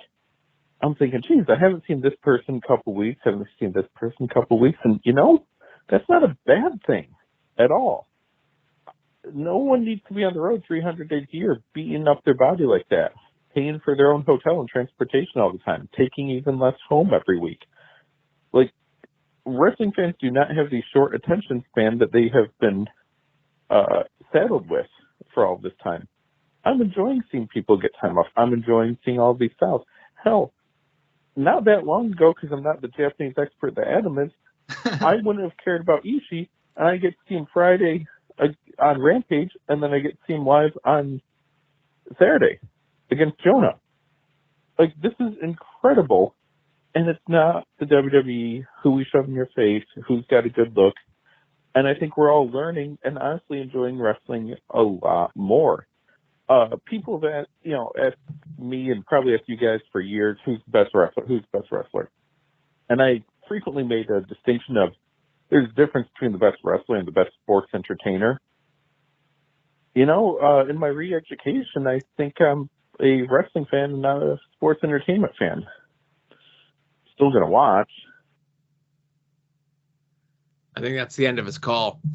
He mentioned a lot of stuff in there, but I'll just say that Impact has been sneakily good for the past 6 months, and I completely get why people don't watch it, because you may not want to support a product that puts people like Moose or Sammy Callahan or whatever other people that have been charged with or accused of all sorts of suspect things, and I completely get that. There's ways to follow these products without having to watch those segments. It bums me out when those segments cross over. You had mentioned earlier that the major players are doing a promo segment on the show as we record. When we're done, I'm going to hunt that down to watch it, Yeah. And just a quick aside, it's shocking that it took them this long to get on the right page with having all of them be heels together, but that's a story for another day. I will just address what Kevin opened up his call about, and that is the Alexa Bliss micro brawlers, which unfortunately do not exist. And it started making me think during much of that call just how much I would spend on an Alexa Bliss micro brawler of any kind, and it would eclipse Broski numbers. So there are no Alexa Bliss micro brawlers. They have in the WWE some kind of bootleg brawler they sell on their website in these merch crates. But there has not yet been an Alexa Bliss, and I wouldn't buy it because I'm not a Bliss completist. I buy all of her elites, I buy all of her ultimates, and I buy all of her cardboard cutouts, and that is the extent of everything. You don't buy the creepy Lily doll knockoffs of her or anything like that? No, nothing really of this current run, and I'm sure when she's released in a couple months, I'll be looking forward to her next merch. But other than that, you'll get that brawler when that comes out, right? Oh hell yeah! I'll be chasing down the chase, as the name would imply. Right. All right. Last call, everyone. Pink button time. Ooh. Hey, Joe and Adam, it's Ed. So last week I called in and I blamed Adam correctly for being the reason that Twice didn't book an East Coast stadium date. I'm so right about that, but I did tell him, you have to make this up to me because I will probably never get to see them again as their contracts are up at the end of the year. And luckily, I believe he did that. Adam, I don't know how you did it, but you convinced Belle Delphine to come back, and I'm very excited. I can't wait to see what she does, what art she makes. Maybe she'll sell her picks this time. I would buy it. Which is very exciting. We don't know. There's been 2 tweets, and that's about it. Just really, it's limitless possibilities of what the greatest performance artist of my generation can do. So that's about all I have to say this week. By the time you talk to me next week, I will have seen Jerry at AIW and successfully pitched him a show. So I assume we'll be in pre-production by this time next week for whatever show I decide to pitch him at AIW Friday. But yeah, that's about it. Belle Delphine's back. So, Joe, much like last week, we got multiple voicemail calls from the Definitely Real Buff Bagwell, and that was I was starstruck at the time. I did not know that less than a week later, I would be interacting on Twitter with the Definitely Real Belle Delphine. So I'm very stoked that this is I'm almost like a B-list celebrity at this point. All of these people I'm rubbing elbows with. And, but yeah, the Definitely Real Belle Delphine's back. I saw that she was very interactive with her fans, which I hear is exactly what the real Belle Delphine does. And much like Ed, I'm looking forward to all of her art, as I use my fingers, that she puts out. And unlike Ed on, as he said on Pod Van Dam, I will watch any art that is put out there. So yeah, I'm definitely looking forward to more of this Totally Real Belle Delphine. I know you're a big Belle Delphine fan. I know Ed is, of course. I know Arthur MacArthur's a big fan as well. Yep. I don't get it, but to each his own, is what I say. I just am glad that Ed is not a homeowner, so that he does not end up selling his house to help support the new Very Real Belle Delphine and to buy all of her piss. Well, I mean, again, this has been told in greater detail by Ed, but I hear her bathwater goes for a fortune on eBay, and it's kind of like Bitcoin. You can mock it, but if you got in on the ground floor, yeah, it'd be a very lucrative investment. So I'll say this: I would buy neither. But if you told me this money I'm giving you, you could only do one of three things with it: burn it, buy Bitcoin or an NFT, let's say, or buy Belle Delphine's piss and or bathwater. I'm going with option 3, ladies and gentlemen. Yeah. I can't argue with that. Thank you. All right. So thanks to all of our callers. Thanks for calling in, of course. You could always call us with any reason, anything you want to talk about, 570-846-0897. Usually the cutoff is like Thursday at 9 o'clock. I don't want to say 9:30 and give you guys a false hope there. Somebody called in under the wire last week and fucked me all up, you know. But it was worth it because they're a good guy. Hey, you could support the show. We mentioned it before. IndependentWrestling.tv, aka Jerry's Internet Wrestling Emporium. I know he's running the Beyond Show, Wrestling Open, Extra Innings, whatever the fuck they're doing tonight. So he did not get back in touch with me.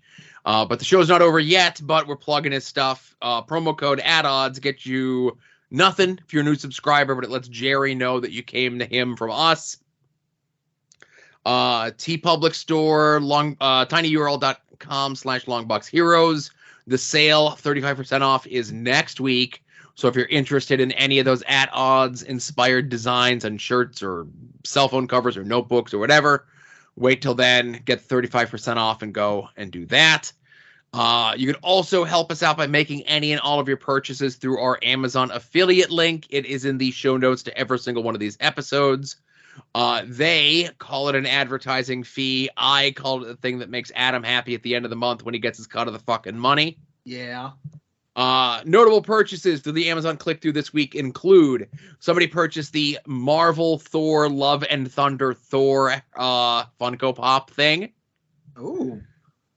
And I know you, Adam, enjoy the full description, so here we go. Oh, yeah.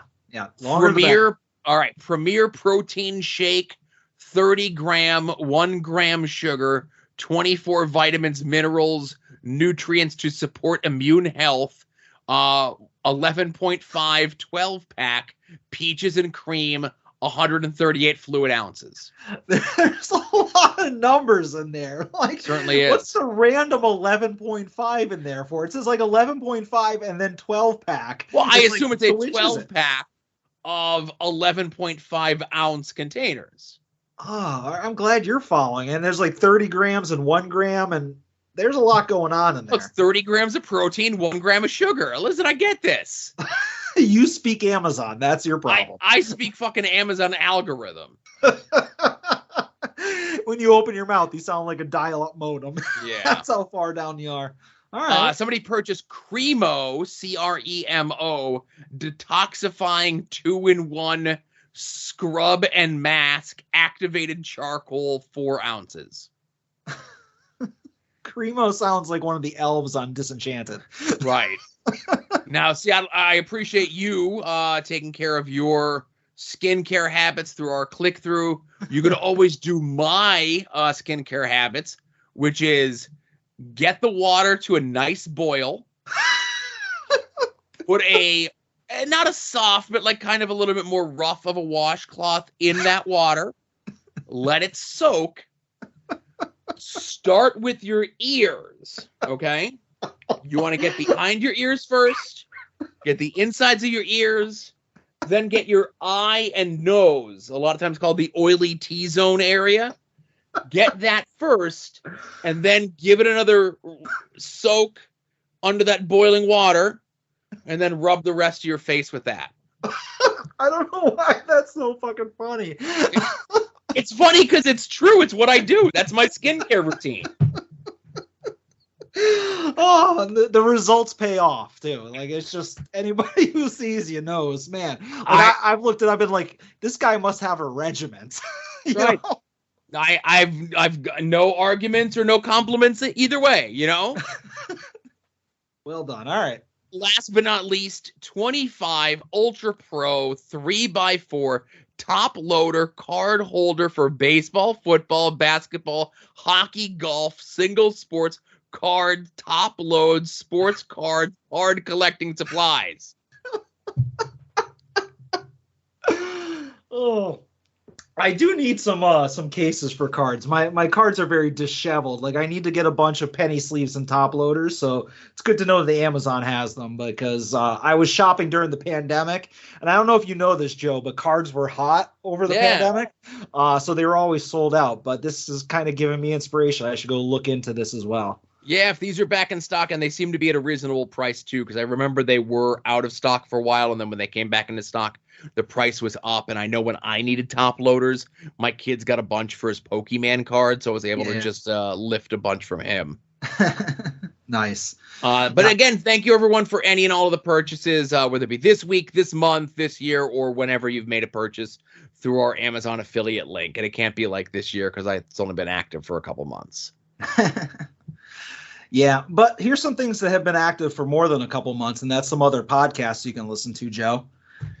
And those podcasts are Longbox Heroes, Longbox Heroes After Dark, We Need Wrestling, Hit My Music, Final Wrestling Place, Porch Talk, Viewer's Choice, WWE War, Wrestling Cheers, IWTV Guide, Pod Van Dam, Hellions Talks, Wings on Wings, and Between the Sheets. And Joe, I am not reinstating the A show into the plugs yet, or ever. They will not be mentioned anymore. Because here's the thing. I know you're a little bit behind on the A show, but I do like to kind of like suffer through it. And that Decker guy has never met a mute button that he wanted to press. If you are interested in hearing somebody chew or enthusiastically clear their throat for 2 hours, this is the show for you. So yeah, if you remember when I was on the A show, you know, when I was like building up that show, building up the brand, you know, putting them on the map, all those episodes that I kept winning and winning and winning. If you remember, there was a time when I might have kind of sort of bent the rules a little bit, and I was publicly admonished on air for it. Do you remember that? I do. It was like an incident. I forget what it was, like the Scranton betrayal or something like that. Right. Not the Ottawa betrayal, but yes. Yes. They had a guest on recently, and it wasn't this most recent episode, but it was an episode before that. It was just one of their nameless, faceless guests that they have on there. And this guy booked FTR, and FTR were not the tag champions in the thing that he booked. In fact, he did not have rights to the tag team titles. And this gentleman booked FTR in like an open challenge to crown a new tag team champion. And wouldn't you know, Joe, nobody was scolded in mid-broadcast. It was just allowed to go on. And I was screaming at my car radio. I was like, how's this fucking guy? I know this isn't No Heat, All Heaters or whatever. But like, this guy wasn't scolded. They didn't stop the show. They didn't take him off of his rhythm to read him from the formal A show manual about what you can and can't do. No, it was allowed because probably Decker was asleep by then. Matt was asleep at the wheel, as he always is. And it just went on. It was unpunished. But anyways, the A show will not get mentioned on this podcast ever again. I'm glad to see that you don't hold a grudge. That's really all I could say. Speaking of which, yes. I think it's time for your favorite segment, correct? It is.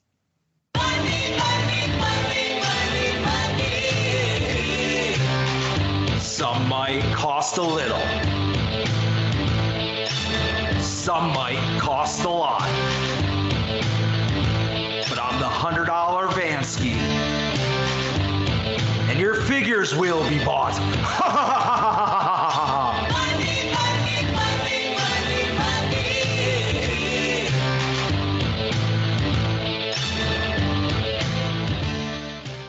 I just want to say two things real quick before we get into weekly purchases. Okay. Because I listened to the ad-free version of the Major Wrestling Figure podcast, and I don't hear their version of that anymore. This has taken over that space in my brain that this is the one that only exists and the other one does not. Yeah, I'm the same way. I have not heard any of the jingles in a long time. Yes. And I think I forget what it was. It might have been like Incarnation of Domination. Like it popped into my head. And I was like, man, that was a really good jingle. That why don't they ever play that anymore? And I'm like, oh, that's right, because I never hear any of them anymore.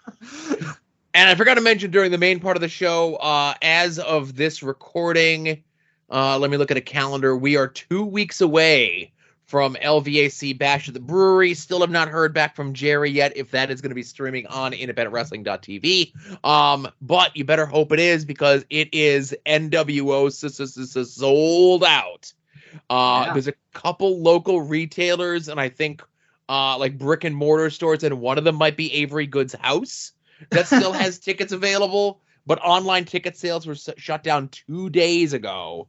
As of this listening, and I know everyone's very happy, and I said this publicly, half kidding, not half serious maybe, that the reason that it's sold out, that literally every single person on the show, from referees to commentators to ring crew, got match graphics except for me. So I think the hiding of my involvement in this event is what helped boost the sales. But again, that'll be a tale for another day. Yeah, honestly, I don't think there has been a match graphic for you since like one of the very early ones. So that's why the attendance has been going up every time. I only speak in truths, Adam. No hyperbole. Yeah, and obviously a lot of people want to see Avery Goods' 10th and final match of his final 10 go off. And, over 10,000 people will be at the Weyerbacher Brewery that night, Joe, to watch Avery Good. The Weyerbacher Brewery doesn't hold 10,000 people. It did that night. It will that night. I ruined it. Very close. Speaking in the future, so you got to use look at the adjective, It's... So I got 2 purchases, but they go together. So I can't tell one without telling the other. So you do what you're going to do until you get to like your second to last one. I'll scoop all your heat, and then you can whimper it closed. I'll take us home like all nice and whimpered. Yeah. All right. So I went on a little bit of a doll safari earlier in the week. This was just a regular, my regular path on a regular day that I was off. I went to my local Walmart. And I found on the pegs a full case, or possibly 2 cases, I don't know how many were in a case, of the Star Wars Retro Vintage Series figures. They are the ones that you hate with the distressed packaging. Oh, makes my blue blood boil, I tell you. And I picked up the Mandalorian one because while I am a completist when it comes to Mandalorian Black Series figures, if I can find a retro in the wild for retail, I will pick it up. And I currently have, if my math is right, 4 of the 6 Mandalorian Vintage Series figures. So we're getting there, piece by piece. So I had to go ahead and grab that. And anything else you want to say about the retro carding that you love so much? No, not about the retro carding, but I just want to throw this out there. Yeah. I know a couple months back, maybe like 2 months ago, when the pre-order went up for the client figure. Yep. Obviously a bunch of people went to a bunch of different places to go ahead and do their pre-orders. I had luck with the Bib Fortuna, getting it through Hasbro Pulse directly themselves. Apparently, if you ordered it through Amazon, you already got yours. Oh, wow. Hasbro Pulse still says, pre-order, this item is expected to ship January 2023. But people who pre-ordered through Amazon already have them in hand. And that was the other thing. Of course, you hear horror stories about stuff coming through from Amazon. And the couple that were shared with me, as they said, may not pass the jeweler's loop test, but look to be in really good condition. Oh, that warms my heart that's just permeating into your life. But yes, nice. Yeah, I've been hearing like whether it be in the major Facebook group or even on the podcast, they talk about like, hey, I ordered this directly from NECA, or I ordered this from Hasbro. Why is this in a store already, or stuff like that? So it seems to be happening all over the place. Anyways, at that same Walmart, I walked over towards the wrestling figures. And full disclosure, I went to the wrestling figures first, as I always do. And there was a full case of AEW figures, and it was the Dark Order assortment. And that is the assortment that had the two Brodies, the Anna Jay, the Stu Grayson, the Evil Uno, and the John Silver. So as is required, I quickly looked at the two Brodies, and neither one of them were chases, so I was sad. I thought today was going to be the day, and I was really excited. So at that point, I was like, okay, do I need another Brody, or do I know anybody who voiced a need for a Brody? And I was like, I know you have one. And I was like, I already have two. I don't need a friggin' another basic Brody. So I was like, no, I'll pass. And I have the Anna Jay. I have the John Silver. So I was like, I'm going to grab the Uno and the Stu Grayson. So I pick up the Uno. Everything's fine. I look at the Stu, and I look behind the figure for whatever reason, and I don't see the pack of cards. And I don't know if you looked at the backside of your Brody, but the pack of cards is kind of glued to the back of the packaging. Okay. And if you look at it from the backside of a mint on card figure, you can kind of see a square outline of wherever the glue or whatever machine pressed that pack of cards onto the back cardboard, if that makes sense. Kind of leaves an indent. Yeah. So when I look at the back of this Stu Grayson figure, the indent wasn't there and the figure was still sealed. So it looks like that particular Stu was manufactured by accident without the pack of cards in it. So as a mint on card collector, or just even as somebody who wants the full value of what they're buying, I was like, I can't buy this Stu figure. I have to put this back. But I did buy the Evil Uno.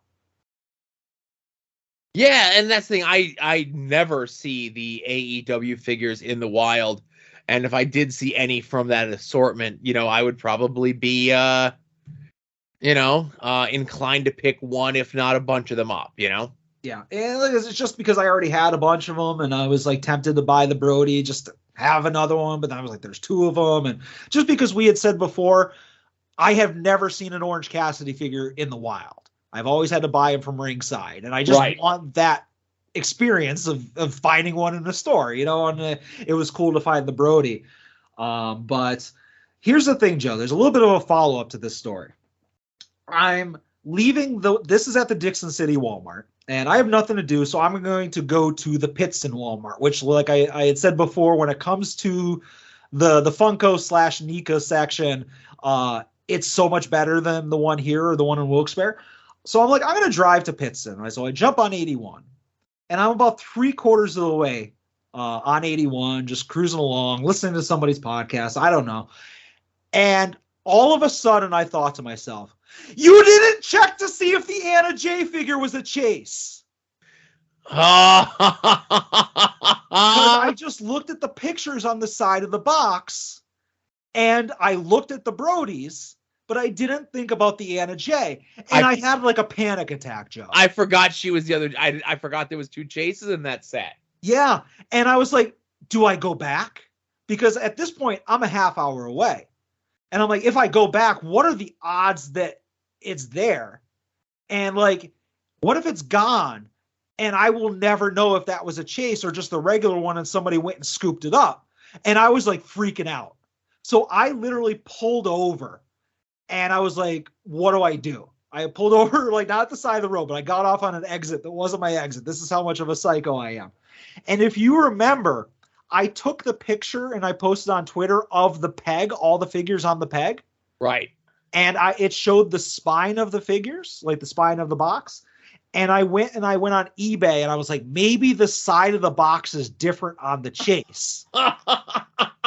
So I looked up mint on card pictures of the chase on eBay, and this is good knowledge that I now have, so I'm kind of relieved, is that if you look at the side of any AEW figure, there's a number. It'll have like, oh, this is figure number 7, number 15, whatever.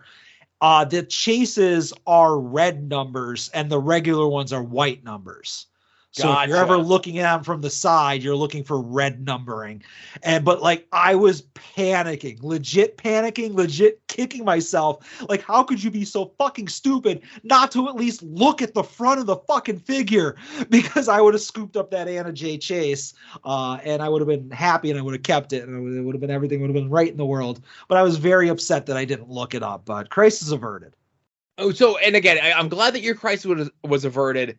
I've been seeing a lot more instances of people finding the chases in the wild.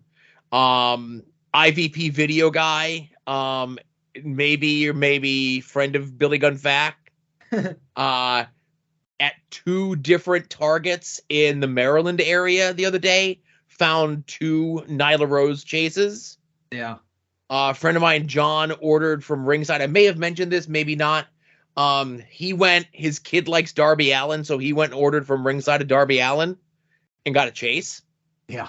So he's like, I don't want to open a chase. I see it's online. I'm not going to flip it or nothing. So let me order another one from Ringside.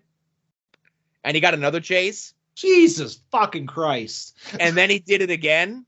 Oh, God. And got a third chase. Yeah. So they're out there, man. So I don't know. You just gotta look in the. Oh, it's so frustrating. Yes. So he's just like, fuck it. He's like, fuck it. My kid's opening up a chase. You know what I mean? I got 3 of them. Oh, I would have bought him a goddamn Darby figure. Right. It's like freaking Vegas Vacations. I put a quarter in the slot machine and won a car. Pull the lever, won a car. Pull the lever, won a car. And there's the things in the major group of like, oh, I ordered 7 Stings from GameStop and they sent me 7 chases. Fucking assholes. I bet you they're available for $35 shipped. Ugh. Yeah. Anyways, in a rare instance of something for the good guys, finally, Joe. The other day, I woke up in the morning and my alarm's going off, and I'm like, I don't want to go to work. I fucking hate work, and they fucking suck, and I don't want to go there. And I was like, you know what? I have PTO, so fuck the importer-exporter business. I'm not going to work today. So I called off of work.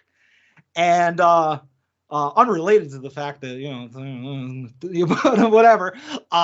So I decided, since I was off, I was going to go to Target, despite the fact that the Target app said that they did not have any Ultimate Batistas in stock. But I was like, whatever. I have the whole day off now. I'm going to go in. And wouldn't you know it, Joe? I walked down the wrestling toy aisle, and there was an Ultimate Batista, just one lonely one sitting on the shelf.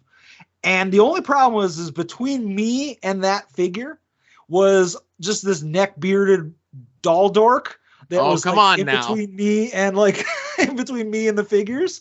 And luckily, that person was looking at the Star Wars figures, so I was like, nerd! And he got out of the way, and I grabbed the Batista, and I was happy. I would have bought 20 of them if they were there. Not maybe 20, but I would have hooked everybody up if I needed to. But there was unfortunately just one. It was minty mint. Very happy. I grabbed that. I don't have to sweat that. Now all I have to sweat is the Amazon exclusives that I ordered 7 months ago that everybody else has gotten, but mine still don't have dates for. But that's a different story. But I got the Ultimate Batista. I'm happy.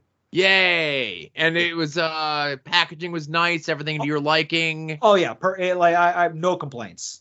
Good.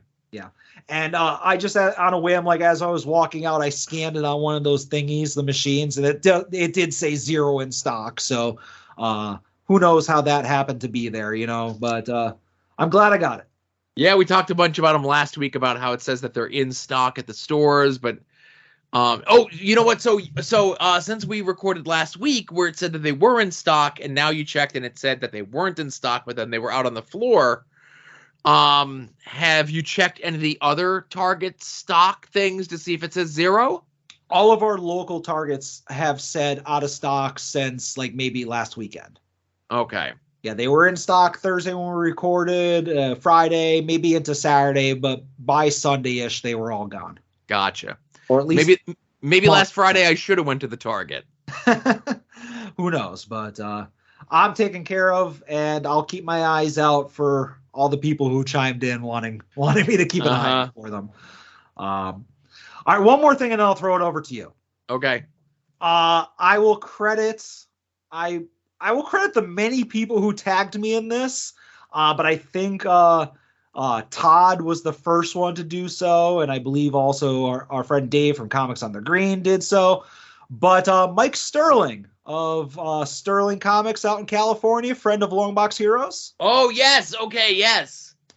He tweeted out a picture of a Batman Punisher Lake of Fire retail cardboard cutout standee. And I immediately, after I was tagged in that picture, he didn't say he was selling it. He just posted a picture of it, but I tweeted claim. And he's like, oh, I don't know if it's for sale, but I'll get back to you. And that was probably like maybe 2-3 weeks ago. Yeah, it was a couple of weeks ago. I remember. Yeah, so at that point, I kind of got the inspiration to just add that to my eBay watch list, and none ever popped up. But 2 days ago, Mike Sterling DM'd me and said, hey, got the permission to sell this by the guy who owns it. So I was prepared to basically be like, here's a check, write in whatever you think is appropriate. But he gave me a price that was well below what I had originally expected to be charged for this thing. And Mike was a great guy to deal with, super friendly. He buried you guys, so it was really fun. And I paid eBay friends and family. I did it the old Major Mark way, and he already shipped it out like literally later that day. So that is on its way. That, as everybody knows, is the proper Batman. That's Azrael versus Punisher. But for whatever reason, they call it a Batman book. But I'm looking forward to getting it. That's actually, when that was tweeted out, that was the first time I had ever seen that standee. And like I said, my searches since then never revealed another one. So I'm glad to get one. Again, further cementing yourself as the Michael Jordan of Azrael memorabilia collecting. Yeah, I had already locked down the figure collecting part. I think it's time for me to branch out. I've already decimated all the fools who tried coming at my crown. So this is a story that could fit into After Dark territory, but obviously After Dark's recorded on Tuesday, released on Friday. Because you're done. You have one more purchase after this, so I can go through my whole thing, right? Yeah, go nuts. All right. So I work from home. Super secret science job. I don't get out a ton, right? Yep. I do my best not to let my car just sit, so every Wednesday I take the trip from Wilkes-Barre up to Scranton, get into some local whatevers, to go pick up my comic books. I could very easily just pay a couple bucks, have them sent to my house. Probably would save me on gas, but it's nice to leave the house, Yep. So go to the comic book driving to Scranton. I have my place that I sneak through, like this little bank, come up on the side of the courthouse there on Linden. It's usually after 5 o'clock, so they're not checking the meters. We're good. Go get my comics. It's empty. My kid's giving me a hard time because he wants to get home, play Pokemon or whatever the hell he wants to do, right? Get back to the car. Nothing. Uh-oh. Lights coming on. Gauge is coming on. Everything's coming on. It ain't clicking. Son of a bitch. Okay. All right. And I'll say this. Last couple months, I've been noticing a little bit of a hesitation when starting the car, but I think nothing of it, right? It's not due for an inspection until June. I don't drive the car much. It may, I was just out earlier that day to go fill up the car with gas, no problem. Driving all the way up to Scranton, problem. So I'm in Scranton. My dad lives in Scranton. He's maybe like about a mile and a half away from where I am. I said, hey, could you come by? Maybe give me a jump? Maybe that's what it is. Maybe it just needs like a little bit of boost. I get it started. I get it home. We'll be good and go. He comes down. We had gotten him years and years ago, like the super mega ultra heavy duty jumper cables, Sure. Nothing. All right. Got to call a tow truck. So when I used to live up that way, and my folks and my brothers all still lived up that way, and they had like a local guy. Didn't we talk before about like when it comes to cars having a guy, Yeah. I said I am a chain store kind of guy. And You're a local guy. So they had a guy, so he was my guy for the longest time, but then it was just going to be a hassle to take our cars all the way from Scranton or from Wilkes-Barre to Scranton just for anything that was wrong with it. We got a guy locally, but we still had a relationship with the local, guy up in Scranton. Call him up. We don't have a tow truck anymore, but here's who we use. Call him. He's not doing anything today. Might have sounded half in the bag on a Wednesday at 6. He recommends somebody else. He comes out and he goes, nah, let's look at it, So he gets under the hood. He's looking at it. He goes, yeah, it's definitely not the battery. Probably the starter. Okay. So we'll tow you to the garage. They're closed by the time we get there. They'll look at it Thursday. That's today. So tow cost me $98. So that's a big boy purchase, right? Yeah. Which is actually cheaper than the last car that we had. We contacted a place down our way to tow it to the junkyard, and they wanted to charge us $400. So $98 was nice. We get it to the garage. I call them about 8:30 this morning. They're going to look at it. They get back in touch with me. It's the starter. They're like, we can get this done today. Parts, labor.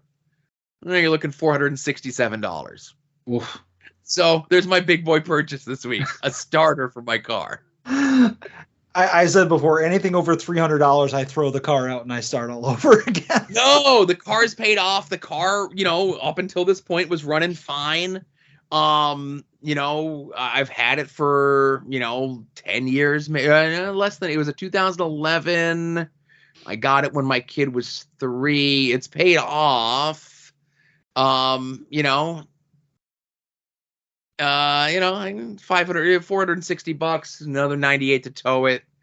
It's got a year warranty, so it just bought itself another year lease before we have to really worry about anything, Yeah, you should have at least bought yourself a fig or something to cheer yourself up.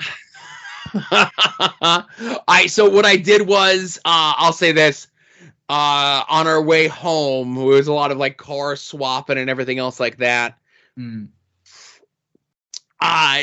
have to go when we go out on Wednesdays. My kid likes to go to Sheetz and get like the pretzel hot dogs and mac and cheese, like kid food, right?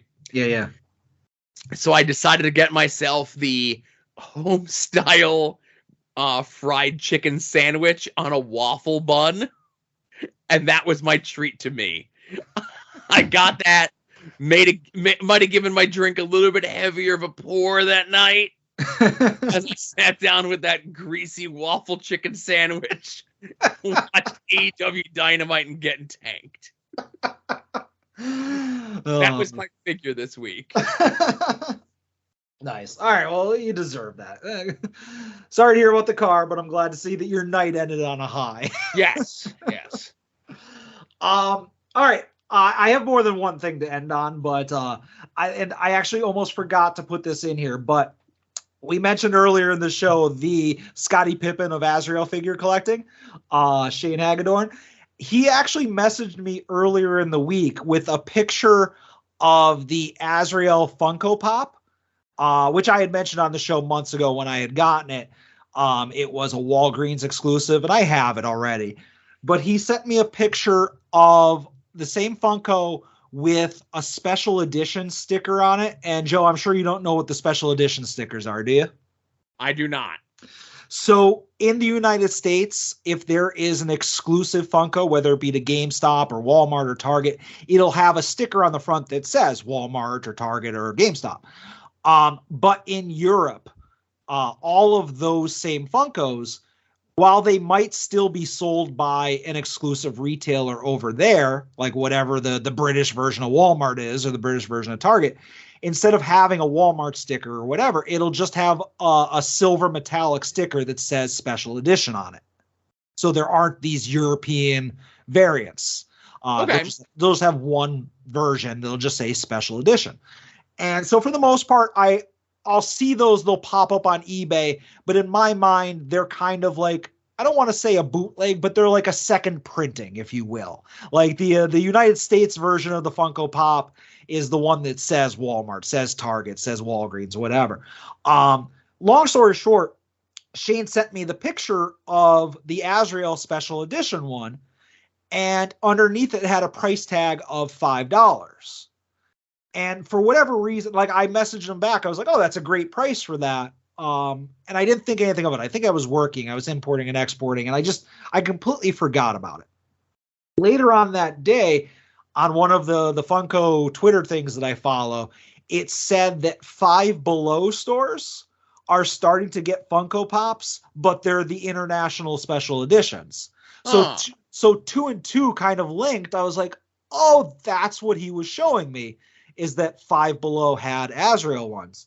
So the next day I went to the Dixon City Five Below, and I've never been in a Five Below store before. I didn't know what I was going to expect, but it's exactly what you'd expect from a store that everything is $5 or below. So I went looking for like the Funko section, and they had like a Tony the Tiger Funko, and that was it. And I was like, well, this was a wasted trip. But a couple days later, I was in your neck of the woods, and I went to your Five Below. Okay. Again, I didn't even know where that was. I had to check on Google Maps. And I went in there, and as far as the eye can see were $5 Funko Pops, Joe. And I picked up the special edition of the Azrael Funko Pop and of the Soundwave, the GameStop exclusive Soundwave Funko Pop. And, just as me being, I don't know if you know about this, I collect a lot of Soundwave stuff. So it was just cool to get that as well. So that's, he won't hear this, but shout out to Shane Hagedorn for pointing this out to me. And and for someone who's going through a Funko purge, you're up 2 for the week. Well, I'm up 2 on that. Again, there's other ones that I might have bought. But I do have a tentative deal in place with Comics on the Green to drop off 30 or so this week. So okay, I don't seem to be making a ton of progress, but maybe for every 40 I buy, 20 to 30 gets sold. I buy another 50, and then 20 or 30 gets sold, and so on. So it's a circle of life. Right before we went on the air, that rat bastard Kinnick put in the major group that there were extra Headbanger micro brawlers up for sale on the website. So of course there was. Somehow this very limited micro brawler, they found more, Joe. And it said chance at the chases. I had said that my hard out for collecting Major Pod micro brawlers was I was not going to get the Headbangers. But then I said, what the hell? I'll give it a shot. So I bought the pair.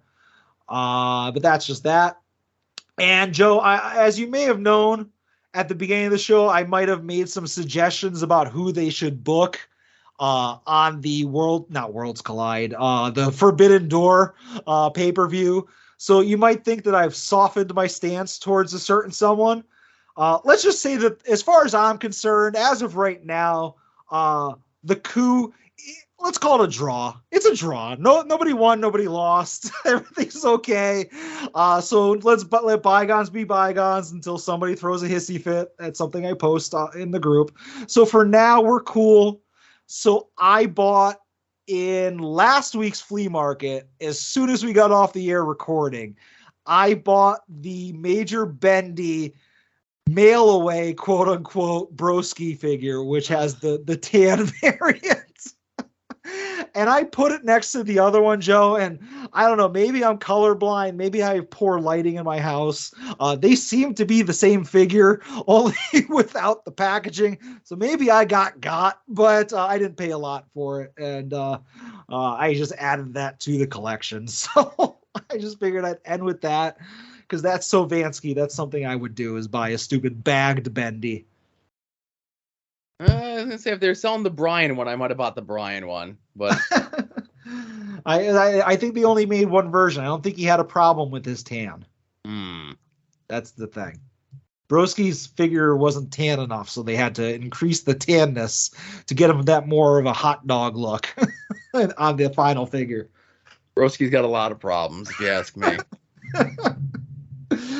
Maybe, but I'm not at war anymore, so I can't contribute to that conversation. Short show this week, Joe. Always a short show. All right, that's it. No more rambling, no more nothing. We're wrapping things up. Everyone, thank you very much for listening. This was episode 186, At Odds with Wrestling. For Adam, this is Joe, saying, be safe out there and enjoy the ride.